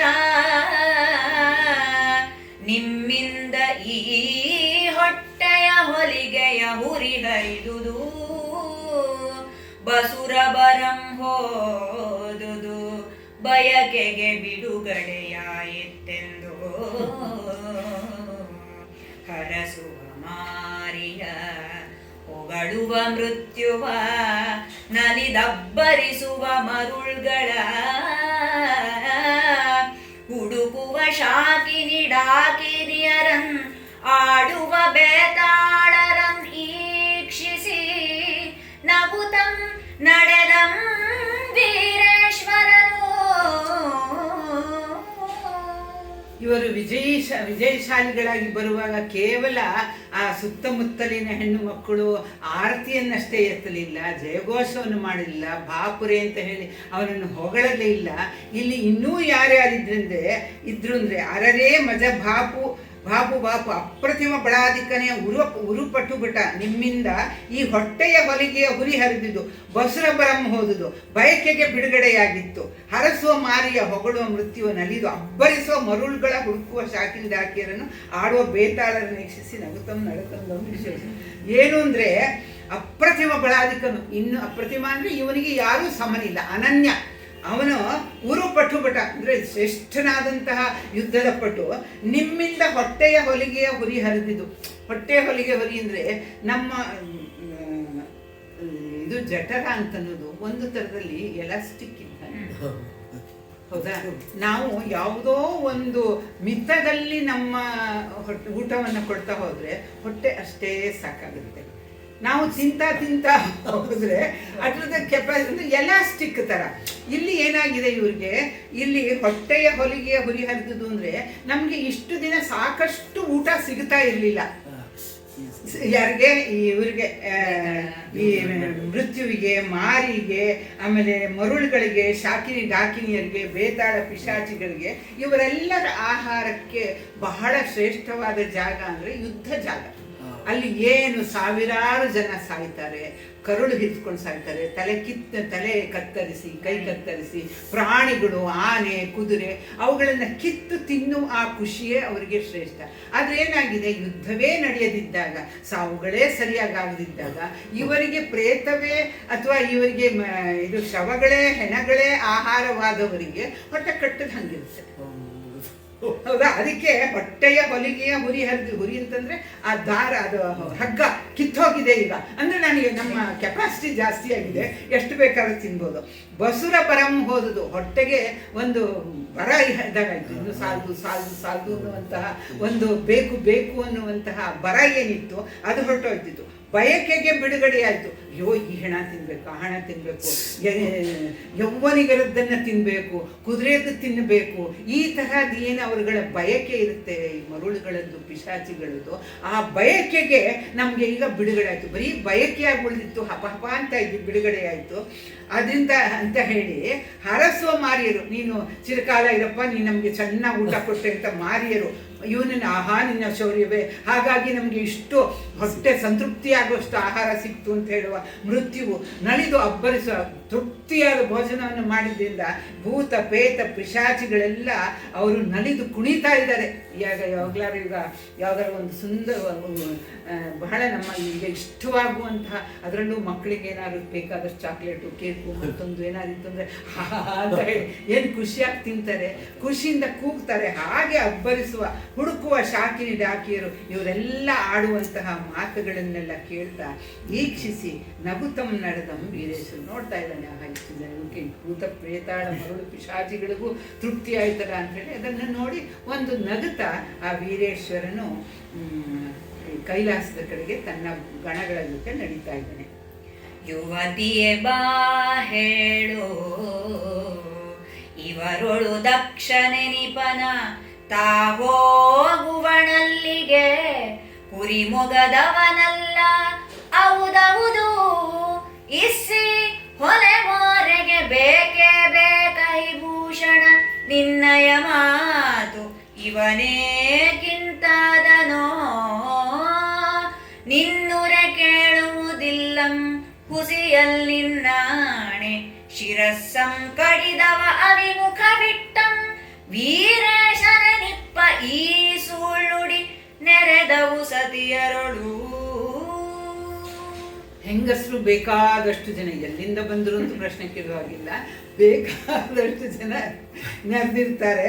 ಅವರು ಕೇಳ್ತಾರೆ, ಯಾರೋ ಒಬ್ರಿಗೆ ಬಾಯಿಲಿ ಈ ಇಷ್ಟು ಜನ ಹೋಗ್ತಾ ಇದ್ದಾರಲ್ಲ, ದೇವತೆಗಳಿದ್ದಾರೆ, ಸುರರಿದ್ದಾರೆ, ಅಮರರಿದ್ದಾರೆ, ಆಮೇಲೆ ಗಣಗಳಿವೆ, ದಿಕ್ಪಾಲಕರಿದ್ದಾರೆ, ಯಾರ್ಯಾರೋ ಇದ್ದಾರಲ್ಲ, ಇವರಲ್ಲಿ ದಕ್ಷ ಅನ್ನೋನು ಯಾರು ಅಂತ ಕೇಳಿದಾಗ ಹೋ ಅಲ್ಲಿಂದ ಕುರಿ ಮೊಗದವನಲ್ಲ, ಎಲ್ಲರಿಗೂ ಅವರವರ ಮುಖ ಇದೆ, ಅಪರೂಪವೆನಿಸುವ ಕಂಡೇ ಕಾಣದಂತ ಕುರಿ ಮುಖ ಇದೆ ಅವನಿಗೆ, ಟಗರಿನ ಮುಖ ಇದೆ. ಓ ಇವನ ಕುರಿ ಮುಖದವನ ಅಂದ್ರೆ ಎಷ್ಟು ಅವಹೇಳನ, ತಿರಸ್ಕಾರ, ಅಪಮಾನ ಅವ್ರ ಮಾತಿನಲ್ಲಿದೆ. ಇವನ್ ದಕ್ಷನಂತೆ, ಪ್ರಜಾಪತಿನಂತೆ, ಯಜ್ಞ ಮಾಡಿದಂತೆ, ಇವನಿಗೆ ಸಿಕ್ಕಿರೋದೇನೋ ಅವನ ಮುಖವೇ ಇಲ್ಲ, ಅವನಿಗೆ ಸಿಕ್ಕಿರೋದು ಕುರಿ ಮುಖ, ಟಗರಿನ ಮುಖ ಅಂತ ಹೇಳಿ ಇವನೇಕ್ಕಿಂತ ಇವನಿಗೆ ಬೇಕೇ ಅಹಿಭೂಷಣ, ಇವನಿಗೆ ಶಿವನ ಸಾನ್ನಿಧ್ಯ ಬೇಕಾ? ಅಹಿಭೂಷಣ ಅಂದ್ರೆ ಶಿವನ ಸಾನ್ನಿಧ್ಯ ಅವನಿಗೆ ಬೇಕಾ? ಇಂತಹ ಪಾಪಿಗೆ ಶಿವ ಸಿಗ್ತಾನ? ಇಂತಹ ದೂಷಕನಿಗೆ, ನಿಂದಕನಿಗೆ, ಮದಾಂಧನಿಗೆ ಶಿವ ಸಿಗ್ತಾನ? ಅವನಿಗೆ ಇವನು ಬೇಕಾ ಅಂತ ಹೇಳಿಬಿಟ್ಟು ನಿನ್ನೆಯ ಮಾತು, ಇವನೇಕ್ಕಿಂತ ಅದನ್ನು ಯಾಕೆ ಹೀಗೆ ಇಂಥ ಪರಿಸ್ಥಿತಿಯನ್ನು ತಂದುಕೊಂಡ ಅಂತ ಹೇಳಿಬಿಟ್ಟು, ಕೇಳುವುದಿಲ್ಲ ಹುಸಿಯಲ್ಲಿ ನಿನ್ನಾಣೆ, ಇವನಿಗೆ ನಾನು ಸುಳ್ಳು ಹೇಳ್ತಾ ಇಲ್ಲ, ಇವನು ಇಷ್ಟೆಲ್ಲ ಪಾತಕಗಳನ್ನ ಮಾಡಿದ್ರಿಂದ ಇವನಿಗೆ ಕುರಿಯ ಮೊಗ ಸಿಕ್ಕಿದೆ, ಇವನು ಶಿವನನ್ನು ಪಡೆಯುವುದಕ್ಕೆ ಅರ್ಹತೆ ಇಲ್ಲ ಅಂತ ಹೇಳಿ ಶಿರಸ್ಸಂ ಕಡಿದು ಇವನ ಅಂತ ಹೇಳಿಬಿಟ್ಟು, ಇವನು ಮಾಡಿದ ಒಂದು ಮದಾಂಧದ ಕೆಲಸ, ಅಹಂಕಾರ ಕೆಲಸಕ್ಕೆ ರೋಷಗೊಂಡು ಅವನ ನಿಜವಾದ ಒಂದು ದಕ್ಷಿಣ ಆ ಸುಂದರವಾದ ತಲೆಯನ್ನು ಕಡಿದು ಅವಿಮುಖವನ್ನು ಇಟ್ಟರು. ಅವಿ ಅಂತಂದ್ರೆ ಟಗರು, ಮೇಕೆ, ಅಜ, ಕುರಿ ಇಲ್ಲಿದೆಯಲ್ಲ ಮುನಿಯಸಲ್ಲಿ, ಹುಸಿಯಲ್ಲಿ ನಿನ್ನಾಣೆ ಶಿರಸ್ಸಂ ಕಡಿದು ಅವಿಮುಖ ಬಿಟ್ಟದ್ದು. ಅವಿಮುಖ ಅಂತಂದ್ರೆ ಅವಿಮುಖನ ವೀರೇಶನನ್ನು ಎನಿಸುವ ಈ ಸುಳ್ಳಿಡು ಅಂದ್ರೆ ವೀರೇಶನ ಸಾಹಸ ಏನು ಅಂತ ಹೇಳಿ ಎಲ್ಲರೂ ಈ ಥರ ಹೊಗಳ್ತಾ ಇದ್ದಾರೆ. ಎಂಥ ಕೆಲಸವನ್ನು ಮಾಡಿದ್ದಾನೆ, ಎಂಥ ಪಾಠವನ್ನು ಕಲಿಸಿದ್ದಾನೆ ಅನ್ನು. ಈ ಬಂದನೆ ಶಿವದೂಷಕ ಗಜ ಕಂಠೀರವ, ನೀ ಬಂದನೆ ಶಿವದೂಷಕ ಕುಲ ಮದಮರ್ದನನು, ಈ ಬಂದನೆ ಶಿವದೂಷಕ ಸಂಕುಲವನ ನಿಧಿ ಮಥಿತ ಮಹಾಮಂದರನು, ಈ ಬಂದನೆ ಶಿವದೂಷಕ ತಿಮಿರ ದಿವಾಕರನು, ಈ ಬಂದನೆ ತೊಲಗೆಂದು ಉಲಿಯುತ್ತಿಹ ಕಹಳ ಬಂಧುರನಿನದಿಂ ನಡೆದಂದು ಅರಮನೆಯಂಪುದ ಎಂದಂಪಟು ಭಟನೋ. ಈ ಅಂತಂದ್ರೆ ಇದೋ ಅಂತ ಅರ್ಥ. ಇದೋ ಬಂದನೆ ಅನ್ನೋದನ್ನ ಈ ಅನ್ನೋ ಪದದಲ್ಲಿ ಇದು ಮಾಡಿದ್ದಾರೆ. ಇದೋ ಬಂದನೆ ಅಂದ್ರೆ ಅಯ್ಯೋ ಇಲ್ಲಿ ಇವನು ಬಂದಿದ್ದಾನೆ. ಯಾರು? ಶಿವದೂಷಕ ಗಜಕಂಠೀರವ. ಯಾರು ಹೇಳ್ತಾ ಇರೋದು ಇದನ್ನ ಹೇಳ್ತಾ ಇರೋದು ವೀರಭದ್ರೇಶ್ವರನ ಬಗ್ಗೆ. ಇದೋ ಬಂದನೆ, ಇದೋ ಅನ್ನುವಾಗ ಒಂದು ಉದ್ಗಾರ, ಆಶ್ಚರ್ಯ, ಮೆಚ್ಚುಗೆ ಎರಡು ಇರುತ್ತೆ. ಇದೋ ಬಂದನೆ, ಈಗ ಬರ್ತಾ ಇದ್ದಾನೆ. ಯಾರು? ಶಿವದೂಷಕ ಗಜಕಂಠೀರವ. ಶಿವದೂಷಕರೆಂಬ ಆನೆಗಳಿಗೆ ಸಿಂಹದಂತಿರುವವನು. ಶಿವದೂಷಕ ಎಂಬ ಆನೆಗಳಿಗೆ ನಾ ಹೇಳ್ತಿದ್ದೆ, ಆನೆ ಹೇಗೆ ಅಷ್ಟಾದ್ರೆ ಭಾರಿ ಗಾತ್ರವಿದ್ದರೂ ಸಹಿತ ಒಂದು ಸಿಂಹ ಏನು ಮಾಡಲಾರದು. ಆದರೆ ಸಿಂಹಗಳು ಯಾವಾಗಲೂ ಗುಂಪಾಗಿ 10-12 ಕೆಲಸ ನ್ಯಾಷನಲ್ ಜಿಯೋಗ್ರಫಿಲಿ ನೋಡಿದ್ರೆ ಗೊತ್ತಾಗ 10-12 ಒಂದು ಅಟ್ಟಿಸ್ಕೊಂಡು ಹೋದ ತಕ್ಷಣ ಉಳಿದವು ಬಂದ್ಬಿಟ್ಟು ಎಲ್ಲವೂ ದಾಳಿ ಮಾಡುತ್ತೆ. ಎಷ್ಟೇ ಬಲಶಾಲಿಯಾದರೂ 10 ಜನರ ಜೊತೆಗೆ 10 ಇಂಥ ಕ್ರೂರ ಮೃಗಗಳ ಜೊತೆ ಅವುಗಳ ದಾಳಿಗೆ ಒಳಗಾದರೆ ಆಗ ಆನೆಯೊಂದೇ ಒಂದು ಸಿಂಹವನ್ನ ಲೆಕ್ಕಕ್ಕಿಲ್ಲದ ರೀತಿಯಲ್ಲಿ ಕಾಲಿನ ಕೆಳಗೆ ಹೊಸಕಿ ಹಾಕಬಹುದು. ತನ್ನ ಸೊಂಡಿಲಿಂದ ಸುತ್ತಿ ಬಿಸಾಕಿ ಅದರ ಮೂಳೆಗಳೆಲ್ಲ ಮುರಿಯೋ ಹಾಗೆ ಮಾಡ್ಬೋದು. ಆದರೆ ಇವಾಗ ಎಷ್ಟೇ ಇದಾದರೂ ಆಯ್ತು, ಇವತ್ತು ಕೋಟ್ಯಾಂತರ ಇರುವೆಗಳು ಒಂದು ಆನೆಯನ್ನು ಮುತ್ತಿದ್ರು ಆನೆ ಸೋತೋಗುತ್ತೆ. ಯಾಕೆಂದರೆ ಸಣ್ಣದು ದೊಡ್ಡದಲ್ಲ, ಎಷ್ಟು ಪ್ರಮಾಣದಲ್ಲಿ ಯಾವ ಘೋರತೆಯಿಂದ ತೀವ್ರತೆಯಿಂದ ದಾಳಿ ಮಾಡ್ತಾರೆ ಅನ್ನೋದು. ಆಮೇಲೆ ಇವೋ ಬಂದನೆ ಶಿವದೂಷಕ ಕುಲ ಮದಮರ್ದನ. ಶಿವದೂಷಕರೆಂಬ ಕುಲದ ಮದವನ್ನು ನಾಶ ಮಾಡುವಂಥವನು. ಆಮೇಲೆ ಇವೋ ಬಂದನೆ ಶಿವದೂಷಕ ಸಂಕುಲ ವನನಿಧಿ ಮಥಿತ ಮಹಾಮಂದರನು. ಅಂದರೆ ಶಿವದೂಷಕ ಸಂಕುಲವೆಂಬ ಸಮುದ್ರವನ್ನು ಕಡೆದು ಬಿಡುವಂತಹ ಮಹಾಮಂದರ ಪರ್ವತ. ಮಥಿತ ಅಂದರೆ ವನನಿಧಿ ಅಂತಂದರೆ ವನನಿಧಿ, ಜಲನಿಧಿ, ವನದಿ ಅಂತಂದರೆ ಸಮುದ್ರಕ್ಕೆ ನೀರಿಗೆ ಹೇಳ್ತಾರೆ. ವನನಿಧಿ ಅಂತ ಅನ್ನೋದು ಸಮುದ್ರಕ್ಕೆ, ವನನಿಧಿ ಮಥಿತ ಅಂದರೆ ಆ ಸಮುದ್ರವನ್ನು ಶಿವದೂಷಕ ಸಂಕುಲ ಎಂಬ ಸಮುದ್ರವನ್ನು ಕಡೆದು ತೆಗೆದು ಹಾಕುವಂತಹ ಮಹಾಮಂದರ, ಬರೀ ಮಂದರ ಅಲ್ಲ ಮಹಾಮಂದರ ಪರ್ವತದಂತವನು. ಆಮೇಲೆ ಇದೋ ಬಂದನೆ ಶಿವದೂಷಕ ತಿಮಿರ ದಿವಾಕರ, ಶಿವದೂಷಕರೆಂಬ ಕತ್ತಲೆಯನ್ನು ಓಡಿಸುವಂತಹ ಸೂರ್ಯ. ಆಮೇಲೆ ಇದೋ ಬಂದನೆ ತೊಳೆಗೆಂದು ಉರಿಯುತ್ತಿಹ ಕಹಳಾ ಬಂಧುರಿನ, ಆ ಕಹಳೆಗಳ ಒಂದು ನಿನಾದ ಹೇಗಿತ್ತು ಅಂದರೆ ಅವು ಈ ರೀತಿ ಹೇಳ್ತಾ ಇದ್ವೇನೋ ಅಂತ. ಬಂದನೆ ಶಿವದೂಷಕ ಕಂಠೀರವ, ಶಿವದೂಷಕ ಕುಲ ಮದಮರ್ದನ, ಶಿವದೂಷಕ ಕುಲ ಸಂಕುಲ ವನನಿಧಿ ಮಥಿತ ಮಹಾಮಂದರ, ಶಿವದೂಷಕ ತಿಮಿರ ದಿವಾಕರ ಅಂತ ಹೇಳಿ ಕಹಳೆಗಳು ಕೂಗ್ತಾವೆ. ಅವುಗಳ ಏನು ನಿನಾದ ಏನಿದೆ ಆ ನಿನಾದ ಈ ರೀತಿ ಕೇಳಿಸ್ತಿತ್ತಂತೆ. ನಮ್ಮ ಮನಸ್ಸು ಹೇಗಿರುತ್ತೆಯೋ ನಮಗೆ ಹಾಗೆ ಧ್ವನಿ ಇರುತ್ತೆ. ಈಗ ಯಾರು ಒಬ್ಬ ತುಂಬ ದುಃಖದಲ್ಲಿದ್ದರೆ ಅದು ರೈಲಿನ ಇದೇನಾದ್ರು ಚುಕ್ಕುಬುಕ್ಕು ಅಂತಿದ್ರೆ ಅದಕ್ಕೆ ಅವನಿಗೆ ಅಯ್ಯೋ ನೀನು ಹಾಳಾಗ ಅಂತ ಕೇಳ್ತಾ ಇರುತ್ತೆ. ಹೌದಾ, ಹಾಗೆ ಕೇಳ್ಬೋದು. ಅಥವಾ ಸಂತೋಷವಾಗಿದ್ದರೆ ಆಹಾ ಏನು ಚೆನ್ನಾಗಿದೆ, ಏನು ಚೆನ್ನಾಗಿದೆ. ಆ ಧ್ವನಿ ಯದ್ಭಾವಂ ತದ್ಭವತಿ. ನಮ್ಮ ಭಾವನೆ ಹೇಗಿದೆ ಅದಕ್ಕೆ ತಕ್ಕ ಹಾಗೆ ನಮಗೆ ಸದ್ದು. ಅದು ಮಾಡೋದು ಒಂದೇ ಸದ್ದು, ಆದರೆ ಅವರವರ ಭಾವನೆಗೆ ತಕ್ಕ ಹಾಗೆ ಅವರವರಿಗೆ ಅದು ಕೇಳಿಸುತ್ತೆ. ಯಾರನ್ನು ನಿಂದಿಸುವಂತೆ, ಯಾರನ್ನು ಹೊಗಳುವಂತೆ. ಹಾಗೆ ಇಲ್ಲಿ ಈ ಕಹಳೆಯ ನಿನಾದ ಹೇಗಿತ್ತು ಅಂದರೆ ಇವರು ವಿಜಯಶಾಲಿಗಳಾಗಿ ಕಹಳೆಗಳನ್ನು ಊದಿ ಬರ್ತಿದ್ದಾಗ ಅಲ್ಲಿ ನೆರೆದಿದ್ದಂತಹ ಬೇರೆ ಪರಿಜನರಿಗೆ ಈ ರೀತಿ ಕೇಳಿಸ್ತಿತ್ತು ಅಂತ. ಈ ತರಹದಲ್ಲಿ ಬಂದನೆ ತೊಲಗು ಅಂತ ಹೇಳಿ ಇವ್ರುಗಳನ್ನೆಲ್ಲ ಯಾರನ್ನ ದಕ್ಷಿಣನ ತೊಲಗು ಎಂದು ಉರಿಯುತ್ತಿಹ ಕಹಳಾ ಬಂಧುರ ನಿನದಿಂ ನಡೆತಂದ ಅರಮನೆಯ ಪುಗುತೆಂದಂ ಪಟುಭಟನು. ಆ ಪಟುಭಟನಾದಂಥ ವೀರೇಶ್ವರ ಆ ಶಿವನ ಅರಮನೆಯನ್ನು ಹೊಕ್ಕುಬಿಟ್ಟು ಹೀಗೆ ಹೇಳ್ತಾನೆ ತನ್ನ ಪರಿವಾರದವರಿಗೆ. ಕರೆದಲ್ಲದೆ ತರಬೇಡ ಅಬುಜಾಂಬಕ ಮುಖ್ಯಾಮರರಾರುವನೆಂದು ಗಣಂಗಳ್ಗೆ ಬೆಸಂಬೇಳ್ಪಿರಿಸಿ ಸಮಂತರ ಮನೆ ಹೊಕ್ಕು ಅಂದದ ವಿಧ ಪರಿಭವಂ ಬೀಳ್ಕೊಂಡು ಚರಣಂಗಳಿಗೆ ಎರಗಿದ ವೀರೇಶನನು ಅಘಸಂಹರನು ಆದರಿಸುತ್ತಿಪ್ಪನ್ ಅನಿತಕ್ಕಂ ಕವಿದೊತ್ತರಿಸಿದರ್ ಉರವಣಿಸಿದರ್ ಅಪ್ರತಿಮನ ಮೇಲಣ ಮನ್ನಣೆಯ ಮಹಾಭಟರು.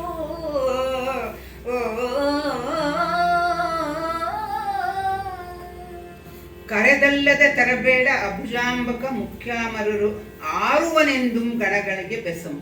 ನಾನು ಒಳಗೆ ಈಗ ಯಾವಾಗಲೂ ಅಷ್ಟೇ ಮುಖ್ಯರಾದ ಬೇರೆಯವರಿಂದ ಇವರನ್ನ ಅಧಿಕಾರಿಗಳನ್ನ ಭೇಟಿಯಾಗೋದಕ್ಕೆ ಹೋಗುವಾಗ ಅವರ ಜೊತೆಯಲ್ಲಿ ಯಾರಿರ್ತಾರೆ ಅವರು ನುಗ್ಗುವ ಹಾಗೆ. ಹೌದು ತಾನೆ, ಅವ್ರು ಹೋಗಿ ಆಮೇಲೆ ಅವರಿಂದ ಒಪ್ಪಿಗೆಯನ್ನು ಪಡೆದ ಮೇಲೆ ಹಾಗೆ ಇಲ್ಲಿ ಪ್ರಮುಖನಾದಂತಹ ಶ್ರೇಷ್ಠನಾದಂತಹ ಶಿವನನ್ನ ಶಿವಸ್ವರೂಪಿಯಾದಂತಹ ವೀರಭದ್ರ ಮಾತ್ರ ಮೊದಲಿಗೆ ಭೇಟಿಯಾಗುವುದು. ಇವರೆಲ್ಲ ಸೋತವರನ್ನ ಹೆಡೆಮರಿಗಟ್ಟಿದವರನ್ನ ಮೊದಲನೇ ಪೇಟಿಗೆ ಕರ್ಕೊಂಡು ಹೋಗೋಕ್ಕೆ ಸಾಧ್ಯನಾ? ಅದಕ್ಕೆ ನಾನು ಹೇಳುವವರೆಗೂ ಇವರು ಯಾರನ್ನು ಇಲ್ಲಿರುವ ಒಂದು ರಾಜಕೀಯ ನೀತಿಯನ್ನು ನಾವು ಕೆಲವು ಕಡೆ ಅದನ್ನ ಕರ್ಕೊಂಡು ಬರಬೇಡ ಅಂಥೇಳಿ ಯಾರನ್ನ ಅಭುಜಾಂಬಕ ಮುಖ್ಯಾಮರರುಗಳು. ಅಭುಜ ಅಂತಂದ್ರೆ ಇದು ಅಭುಜಾಂಬಕ ಅಂದರೆ ಇದು ಅಭುಜ ಅಂತಂದರೆ ಕಮಲಾಂಬಕನಾದಂತಹ ವಿಷ್ಣುವಿಗೆ ಯಾಕೆ ಕಮಲಾಂಬಕ ಅಂತ ಕರೀತಾರೆ? ಇನ್ಯಾರಿಗೂ ಕರೆಯಲ್ವಲ್ಲ, ಕಮಲದಂತಿದೆ ಅಂತ ಹೇಳ್ತಾರೆ. ಆದರೆ ವಿಷ್ಣುವಿಗೆ ಕಮಲ ನೇತ್ರ, ಕಮಲ ಲೋಚನ ಅಂತ ಹೇಳ್ತಾರೆ. ಯಾಕೆ ಅಂತಂದರೆ ಅದಕ್ಕೆ ಒಂದು ಕಾರಣವಿದೆ. ವಿಷ್ಣು ಒಂದು ಸತಿ ಈಶ್ವರನನ್ನ ಕುರಿತು ತಪಸ್ಸು ಮಾಡ್ತಾ ಇದ್ದಂತೆ. ಸಹಸ್ರ ಕಮಲದಿಂದ ಅವನಿಗೆ ಮಂತ್ರಗಳನ್ನು ಹೇಳಿ ಒಂದೊಂದು ಶಿವನ ಸಹಸ್ರನಾಮ ಮತ್ತೊಂದು ಏನೋ ಹೇಳಿಬಿಟ್ಟು ಆ ಒಂದೊಂದರ ಅಂತ್ಯದಲ್ಲಿ ಒಂದೊಂದು ಕಮಲದಲ್ಲಿ ಶಿವನನ್ನು ಪೂಜಿಸಬೇಕು ಅಂತೇಳಿ ಬಹಳ ಘೋರವಾದ ಇದನ್ನು ಮಾಡಿ ಪೂಜೆ ಮಾಡ್ತಿದ್ದಾಗ ಇವನ ಭಕ್ತಿ ನಿಷ್ಠೆ ಎಷ್ಟಿದೆ ಅಂತ ಪರೀಕ್ಷೆ ಮಾಡೋಕ್ಕೋಸ್ಕರ ಈಶ್ವರ ಒಂದು ಕಮಲವನ್ನು ಎಗರಿಸಿಕೊಂಡು ಬಿಟ್ಟಾಗ ಅವನು ಸಹಸ್ರನಾಮವನ್ನು ಹೇಳಿ ಪೂಜೆ ಮಾಡ್ತಾ ಇದ್ದಾನೆ. ಒಂದು ಕಮಲ ಕಡಿಮೆ ಆಯಿತು. ಅಲ್ಲಿಗೆ ಚ್ಯುತಿಯಾಗುತ್ತೆ, ದೋಷವಾಗುತ್ತೆ, ಲೋಪವಾಗುತ್ತೆ. ಆಗ ವಿಷ್ಣು ಯೋಚನೆ ಮಾಡಿದಂತೆ, ನನಗೆ ನನ್ನ ಕಣ್ಣುಗಳು ಕಮಲದ ಹಾಗಿವೆ ಅಂತ ಜನ ಹೇಳ್ತಾರೆ. ಆದ್ರಿಂದ ನನ್ನ ಕಣ್ಣನ್ನೇ ಒಂದು ಕಣ್ಣನ್ನೇ ಕಿತ್ತು ಆ ಕಮಲದ ಬದಲಿಗೆ ನಾನು ಪೂಜೆ ಮಾಡ್ತೀನಿ ಅಂತ ಹೇಳಿ ತನ್ನ ಒಂದು ಕಣ್ಣನ್ನೇ ಕಿತ್ತು ಈಶ್ವರನಿಗೆ 1000ನೇ ಕಮಲವಾಗಿ ಪೂಜೆ ಮಾಡಿದ್ನಂತೆ. ಆ ಕಮಲದ ಬದಲಿಗೆ ಕಣ್ಣನ್ನು ಪೂಜೆ ಮಾಡಿದ್ರಿಂದ ಅವನು ಕಮಲಾಂಬಕ ವಿಷ್ಣುವಿಗೆ. ಆ ರೀತಿಯಲ್ಲಿ ಅದಕ್ಕೆ ಇಲ್ಲಿ ಅಭುಜಾಂಬಕ, ಅಭುಜೋದರ ಅಂತಂದ್ರೂ ವಿಷ್ಣುವೇ. ಯಾಕೆಂದ್ರೆ ಕಮಲವನ್ನ ತನ್ನ ಹೊಟ್ಟೆಯಲ್ಲಿ ತನ್ನ ಇದರಲ್ಲಿ ಧರಿಸಿದವನು. ಜಲಜೋದರ ಅಂತ, ಜಲಜೋದರ, ಕಮಲೋದರ, ಕಮಲಾಂಬ, ಅಭುಜೋದರ ಅಂತ ಅವನು. ಆಮೇಲೆ ಮುಖ್ಯಾಮರರುಗಳು ಈ ಪ್ರಮುಖವಾಗಿ ವಿಷ್ಣು. ಆಮೇಲೆ ಇನ್ಯಾವ ದೇವತೆಗಳ ಪ್ರಮುಖರನ್ನು ಯಾರನ್ನು ನಾನು ಹೇಳುವ ತನಕ ತರಬೇಡಿ ಅಂತ ಹೇಳಿ ಗಣಗಳಿಗೆ ಬೆಸೆದು ಅವಳು ಹೇಳಿಬಿಟ್ಟು ಸಮಂತರ ರಮಣೆಯ ಹೊಕ್ಕಂ ಸಮಂತ ಸರ್ವವ್ಯಾಪಿಯಾದಂತಹ, ಸಮಂತ ಅಂದರೆ ಸರ್ವವ್ಯಾಪಿಯಾದಂಥ, ಅಣೋರಣೀಯಾನ್ ಮಹತೋಮಹೀಯಾನ್ ಅಂತ ಹೇಳ್ತಾರೆ. ಆಮ್ನಿ ಪ್ರೆಸೆಂಟ್, ಆಮ್ನಿ ಪೊಟೆಂಟ್ ಅಂತ ಭಗವಂತನಿಗೆ ಹೇಳ್ತಾನೆ. ಎಲ್ಲರಲ್ಲೂ ಇದ್ದಾನೆ, ಎಲ್ಲದರಲ್ಲೂ ಇದ್ದಾನೆ. ಅಂತಹ ಪರಮೇಶ್ವರನ ಮನೆಯನ್ನು ಹೊಕ್ಕು ಬಿಟ್ಟು ಒದವಿದ ಪರಿಭವವನ್ನು ಬೀಳ್ಕೊಂಡು ಚರಣಗಳಿಗೆ ಎರಗಿದ ವೀರೇಶನ ಅನಘ ಸಂಹರನಾದರಿಸಿದ ಅಘಸಂಹರನ ಅಂದರೆ ಪಾಪಗಳನ್ನು ನಾಶ ಮಾಡುವಂಥವನು. ಶಿವ ತನ್ನನ್ನು ಮೊರೆಹೊಕ್ಕವರ, ತನ್ನನ್ನು ಸದಾ ಸ್ತುತಿಸುವವರ ಪಾಪಗಳನ್ನೆಲ್ಲ ಅಗಸಂಹಾರ ಅಂತ ಹೇಳ್ತಾರೆ, ನಾಶ ಮಾಡುವಂಥವ್ರ.